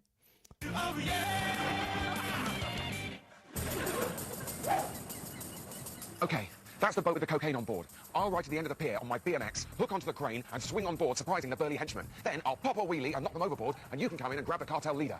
Yeah, sounds good. Or we could just use the angels again. I could summon them, no problem. Yeah, all right. Call the angels. Shall we? Fine, do it. Right, you don't seem at all happy. Well, we're supposed to be a partnership, but to be honest, I'm starting to feel a little bit overshadowed here. Oh, right. Why's that? Well, I think the thing is that your ability to summon a horde of celestial super beings at will is making my BMX skills look a bit redundant. Yeah, well, but at the end of the day, it's all about results. Well, yeah, but I'm quite good at my BMX. I tell you what, we'll use the angels this time, but the next crisis we're involved in, we'll solve using BMX-based tactics. All right. Yeah, okay. Go on, summon them. Angelic hordes come forth! These special effects. I could have done that. All right. I think I'm Come done on, with this. we got to see the BMX when it actually works. So come on. Oh my god! We gotta finish all right. All right, BMX bandit. This is the situation. The terrorists have that building rigged to blow. They're ruthless, nervous, and very heavily armed, and there are at least 30 of them. I propose that you ride to the edge of this building at high speed on your BMX and attempt to make the 70-meter jump across. When you land, assuming you haven't fallen short and been dashed on the pavement, you pop a wheelie or do an endo or perform whatever BMX trick you think most suitable for disarming a group of fanatics with assault weapons. I would stay here and watch. Yeah, you see, this is one situation where maybe it'd be more sensible just to summon some angels. No, a promise is a promise. We're going to do this your way. Come on, this is well within your abilities. You're the BMX Sorry, I'm bandit. going to mess it up. You're right, I can do this. Okay, here goes. Yes, go BMX bandit, you're doing it. It's amazing. I can't believe I'm still airborne. Yes, it's remarkable. It really is. This is the longest jump I, or anybody else on a BMX, has ever performed. It's a real testimony to your BMXing skills. I can't believe I'm able to have this quite long conversation with you, whilst apparently flying on Oh, I get it. You shit! You've summoned a load of invisible freaking angels to support me. Well, only a couple, but it's still mainly you, honestly. Call them off. Why not look on them as backup? Call them off now. I can do this. I'm the BMX bandit. All right, then. Yeah, thanks for believing in me, mate. You see? I'm absolutely fine. Jesus Christ. Tune in next week for the all-new adventures of Angel Summoner and Gymkhana Girl. One of those. Sugar lump. See, you know what that reminds me of? What? Captain Disillusion. I don't know why. Like this style of video is kind of. I could see him doing like a sketch like this. You can see what like Smosh may have like. It's kind of that. It feels like that early Smosh humor. All right. The Last Airbender is frustratingly stupid. Wow. Where is that? I didn't even see that. Bottom middle. Bottom middle. Bottom middle. No, oh, I see it. Okay. Oh Jesus. Well, I got to finish this one eventually. You know, my God. Yeah. Jeez. Well, I will leave you be it. All right. right. I won't keep you any longer. Well, thank you for coming. Sleep well. Thank you for your See time. you probably tomorrow, the next day. Yeah. See you. Yeah. Well, it'll be tomorrow for you and tomorrow for me. That's true. Very true. See you in a bit. All right. Oh. Oh, I'm still here. Yep, he's still here. They can all awkward. see you. You're in the top left. Oh no. Sharky Bacon. All right, there he goes. Oh my God. It's the longest. Actually, it's not even the longest video. We're gonna finish this video, right? I need it all in one session because I know that I'm never gonna watch this next time if we finish this right now. So, Miller says the Sonic video is very good. I promise. Miller, if you brought this up like an hour and a half ago, I probably would have watched it, but we'll save that for next stream, right? Because I'm. I don't think you were here at the beginning, but I got 25 minutes through this video and then Bacon showed up, so I got to finish this. All right, all That was right. one of the main goals in the original first season, and we see a bunch of examples of Aang learning waterbending and before having it pay off in the finale. Aang doesn't waterbend once in this version. He's so behind, it's actually True. stressing me out. It would have been wise to have focused on your training during your journey. What's this video about? Pretty Bubba linked it, I think. It's basically someone is reviewing or talking about why they don't like the Netflix adaptation or why it's a bad adaptation. I think I thoroughly disagreed with I think the first 20 minutes until they started talking. Oh no, I guess the first 18 minutes when they started talking about Katara and Aang and stuff. I'm like, oh, this is okay. I mostly agree with this stuff, but all the stuff at the beginning I pretty much disagreed with completely, which is crazy because I also am not the biggest fan of the show. Anyway, God, the show looks terrible. I almost forgot. I think Paku looks great, so if that's what we're talking about, I think it I looks swear to great. God, if they start season 2 and Aang is already very good at waterbending, implying that there was a bunch of progress that happened off screen, I'm gonna lose my mind. And don't try to tell me that I already have. This is me on a good day. As you watch more of the show, it makes a lot of the additions more frustrating because everything has a cost. If you have to cut out character development moments so you have the space to show a bunch of airbenders getting set on fire, you might want to take a step back and reconsider your priorities. It starts to become a little obvious why the creators of the original show left this project almost 4 years ago over creative differences. According to them, they were promised that they would be given the job of guiding the show in the right direction, and they were lied to. Dude, I'm so tired of these dumbass executives who make $2 million every second getting involved in things that they have no knowledge in. Why even hire the original creators of the show if you're just going to ignore their input and act like you know their story better than they do? Why the concern over making characters unlikable when that was never a problem to begin with? Everybody loved Katara and Sokka and Aang, even with their imperfections. Imperfections are what make I don't know. I generally agree with him. I don't know, but also I don't know what to say. I think I've talked about this in the past, but it's like no one really knows what sent these creators away. Like they have their statements and you can read them, but I don't know. It could have been anything, right? Like we don't know that it was because Katara's character was different or they took out the sexism from Sokka or something that let them leave. Like I don't know. Characters relatable. And it's like this was all supposed to be the problem with network TV. Streaming was supposed to be the solution to this. We're not going to micromanage and enforce a bunch of arbitrary rules. We're just going to trust the showrunners to do the job that we hired them to do. Yet somehow over the course of the past decade, we've just kind of reinvented cable. So good job, everyone. I honestly wouldn't be surprised to learn that most of the issues with this version of Avatar are the result of meddling from people who should have just stayed the hell away, because there is potential here. Underneath all of the baffling decisions are the bones of what could have and could still be a much better series. For starters, I think they did a fantastic job with the casting. I imagine it's way harder to cast for live action than animated because not only do they have to have the perfect voice, but they also need to look the part and be the right age, and in this case, be able to do martial arts. The fact that they're able to check so many boxes with these kids is impressive. I just hope that going forward, they get better material to work with. The only character they consistently write well for is Zuko. This guy's got it. He totally nails the intimidating on the outside, but a little sensitive on the inside. And between him, Iroh, Zhao, Lieutenant Chi, I think almost all of the Fire Nation scenes were more cohesive and well-written than anything that the rest of the cast was forced to do. Going back to my point that you can and should be able to make changes in an adaptation if they make sense, I thought a couple of the additions they made to Zuko's character worked perfectly. One, there's the reveal that the crew Zuko protected from being sacrificed in the meeting that led to his banishment is actually the same crew that he's been commanding for the past 3 years since then. So I thought that was a really cool way of tying everything together. It makes so much sense that I was actually surprised when I went back and rewatched season 1 of the animated series and realized they didn't do that originally. Also, like the scenes they added with him and Iroh, like the flashback to Iroh's son's funeral where we see Zuko give him. True, there's a bunch of good scenes. I agree. What's this video about? Read that already. God, this looks terrible. I like how Oda was lied to. True. I wonder if this guy argues on Twitter that Aang is stronger than Korra. Maybe, I don't know. It would be funny if this guy didn't like Korra. I feel like he probably would. Who is stronger, Aang or Korra? It'd have to be Korra, right? If we're talking about like a physical fight, it'd be Korra. But I don't know what happens after book 2 when the past avatars are gone. Like I don't know if not having the knowledge of the past avatars would impact her or not. I don't know. His condolences as well as a gift to remember his son by. They have another moment like that at the end of this episode where Zuko is about to set off on his never-ending quest to find the Avatar, and Iroh's like, hey, mind if I come along? And Zuko's pretty resistant to the idea, but then Iroh says this. Everything I need is on this boat. It's a very sweet This is the best part of the show. I completely agree. God, what a scene. moment, especially with the little nod they do to Leaves from the Vine, a famously sad episode from season 2. But I do think it's worth pointing out that this only works for the people who have already seen the entire animated series. This only has the emotional... Wait, that's definitely not true. My mom acts like she loved this scene. And she hasn't seen the original. weight that it does if you're going into this show with 30 hours of content. Keep in mind, this is episode 4 of the live action. If this is your first exposure to these characters, this moment is not going to have nearly the same significance to you. It's nice, but it feels a little premature. Netflix Avatar has an instant gratification problem where they don't want to set anything up that can be paid off later. They just want that payoff now. And I get that some of that was probably due to the uncertainty over whether they would... I think it's it feels like a crazy thing to make a statement about like what it would be like to experience something the first time if you yourself are not experiencing it for the first time. But in fairness, this is a large channel. Maybe he has a script writer that like is someone who hasn't seen it, I guess.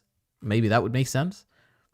But to make a claim of like how this clearly wouldn't work if you haven't seen it the first time, or it'd be less impactful. How could you possibly know? Like, it seems ridiculous. Would even get a season 2 and 3. So they were trying to be as impactful as they can with this first season, but it's only going to make their job harder in the future. Like, where do you even go with some of these characters? There was one big change with Zuko that feels emblematic of the entire philosophy they approach the show with. There's an episode in season 1 of the cartoon called The Storm, where we see these juxtaposed flashbacks of Aang and Zuko's past, and we learn about the moments that sent them on the trajectories they're now on. For Aang, it's running away from home, and for Zuko, it's getting banished from home. He speaks out of turn in a war meeting and disrespects everyone in the room by saying they should come up with a better plan. Ozai does not appreciate this, and he tells Zuko that he's going to have to do an Agni Kai, aka a firebending duel. But when Zuko shows up, he is shocked to find out that it's not the general he's supposed to fight, it's his own dad. Zuko begs not to have to fight him. In fact, he outright refuses, but this only makes Ozai more angry. Zuko has now disrespected him twice, so he burns his face and tells him he cannot come back home until he finds the Avatar. The Netflix version plays out pretty similarly, but with one major difference. This time, Zuko fights back. Because why would we keep one of the most important moments of the show when we'd be missing out on an awesome fight scene? Look at all the fire! Zuko refusing to fight his dad was the best way to show us who he is. How, unlike his father, he's not willing to hurt the people he loves. Netflix kind of respected that idea. I mean, Zuko does refuse to fight for a few seconds, and he does eventually get burned by his uncaring father. The problem is you can't justify Zuko getting banished forever because he lost a fight to the world's most powerful firebender. That wouldn't make any sense. So they had to add in another wrinkle to make sense of their first wrinkle, which is that Zuko actually could have won,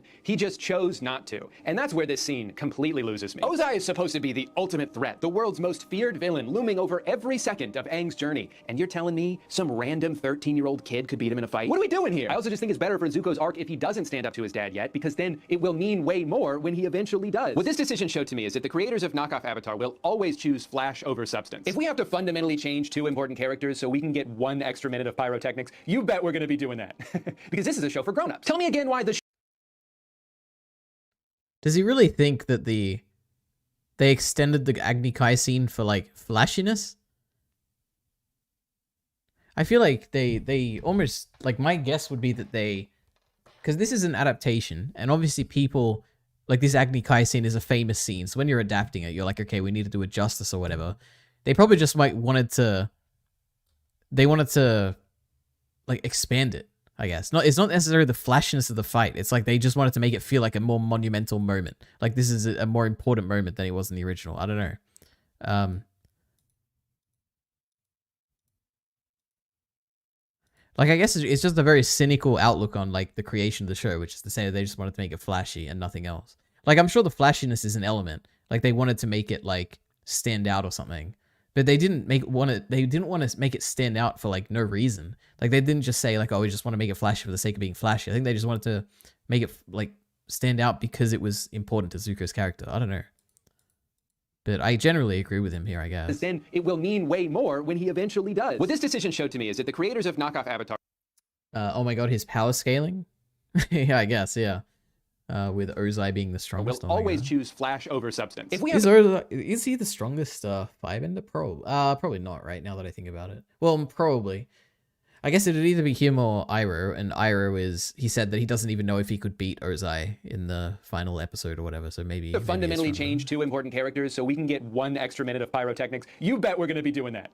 Because this is a show for grown-ups. Tell me again why the show made for grown-ups, Netflix's Game of Thrones, had to dumb down its writing. Every line of dialogue is so on the nose. This was my home, and now it's gone. They always choose the simplest way to convey a point. The one thing I do know is I'm the Avatar. Is that true? Is it really the simplest way? Could we not do it any simpler? Oh my god. And this is just the beginning. Oh, I get it. Because he's the Avatar, and this is the end of episode 1. Compare these 2 lines that serve the same function, and tell me which of these shows is made for babies. You will learn respect, and suffering will be your teacher. Compassion is a sign of weakness. Compassion is a sign of weakness. Compassion, it was weakness. The script feels like a first draft. Wait, what? I don't... Filled with a bunch of placeholders that just ended up holding that place forever. I think the moment that made me realize, oh, they truly don't give a shit about what they're doing here, is when they reused the same twist. Does he really think that they don't care? Like, really? 3 times. So just like in the original, Zuko objects like, to... does he think like the director of the show is just like, I'm just gonna make this and make money and like make it popular? Like, I don't understand. Like, obviously they care about it, right? Fire Nation's plan to attack one place as a diversion. Like, this is like... this is associated with their name for the rest of time. Like, they want to be proud of something they make, surely. That would be my default assumption with people making anything creative, right? So they I can don't know. actually attack somewhere else. But then in the first episode, they added in this thing where the Fire Nation tricks the Earth Kingdom into thinking they're going to attack one place as a diversion so they could actually attack somewhere else. And then in the finale, it's revealed that the whole fight that just took place was, get this, a diversion so they could actually attack somewhere else. How is the rest of the world not catching on by now? They only have one strategy. The entire world will turn their attention to the Earthbenders. A masterful ruse, Your Highness. With the enemy's firepower focused on that diversion, we can launch pinning attacks here. A masterful ruse, Your Highness. Why attack the North at all? Distraction. The North was never the true target. A masterful ruse. Wait, is this an actual criticism? Does this bother people? The fact that they like do this twice in the season? I don't believe this can't be an issue, right? There's no way. I don't know. Did you hear they changed the showrunners for season 2 or something? I actually did not hear that. Oh wait, is this? I saw a what? Did I miss a message? I like to think Iroh and Garth are the strongest based on very little evidence because it would be cool.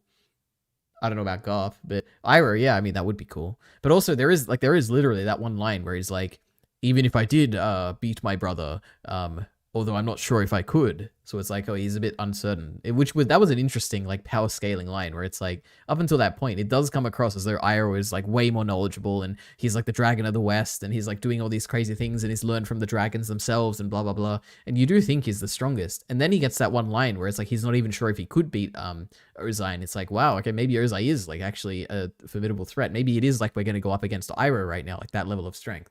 It's a really interesting line. Did you hear that they changed the showrunners for season 2? I absolutely did not, but that's really funny if they did. Really, it's actually really weird if they did. I don't know why they would, because the show was successful, right? Like it got a lot of views, like even more so than the One Piece one, didn't it? I think like way more. Unless it was the other way around, maybe. Like why would you want to change anything then? Is that such lazy writing? But the last one doesn't even make sense. They attacked the Northern Water Tribe to distract them from Omashu, but both of those sieges happened over the course of one day. Even if they somehow knew it was happening because they got like an email about it, they still couldn't have gotten there in time to help. And it's not like the Earth Kingdom I'm not understanding anything. What did he say? Wait, tribe to distract them from Omashu, but okay, they attacked the Water Tribe to distract them from Omashu. Okay. Both of those sieges happened over the course of one day. Even if they somehow knew it was happening because they got like an email about it, they still couldn't have gotten there in time to help. And it's not like the Earth Kingdom was distracted from Omashu because they were busy helping the waterbenders. They weren't there. These two things have nothing to do with each other. This wasn't a diversion. You just did 2 attacks at the same time and one of them worked and one of them didn't. Also, did they not say in episode 4 that they knew? I mean, I guess like I somewhat agree. I think this like, yeah, it was like it's like the cringiest part of the show when Azula shows up at the end, but also like, I don't know. I can buy it, but it's like, yeah, I guess it does bother me. I don't know. Omashu was going to be attacked. Fire Nation forces are on the move. It is like, I guess the last 2 episodes for me are the weakest of the show. Be here by dawn. Why write in that they knew it was going to happen if you're going to make them so unprepared for it? You're under attack? We will be, but we will be ready. Is anyone in the writing room keeping track of things that they've said? Wait. Didn't the same thing happen in the show? Or I'm just guessing Boomy didn't say that he was ready in the show? Because I mean, they do overtake Omashu, but Boomy lets them, right? I know some people are gonna watch this video and accuse me of just being a hater, but like, I didn't want to not like this show. Believe it or not, it's way more fun for me to like stuff than it is to not like stuff. I will root for success for the show and everyone involved. I got genuinely emotional watching the cast react to the news that they got picked up for 2 more seasons, and I didn't even like the first one. I'm just happy for them that they get to keep working on this. I think there's a lot of room to grow, and I'm happy that they're being given the opportunity to try and do that. I hope that the Netflix corporate overlords who pushed for all the changes that people are complaining about can listen to the criticism and realize that they're only making things worse by intervening. I don't think they're going to do that, but I will choose to be blindly optimistic. Wait, is there evidence that there was like a lot of corporate, like Netflix was doing stuff to change things? Like I would believe it, but I haven't seen any of that. Because all the changes that I've seen have been through the either the showrunner or the series director.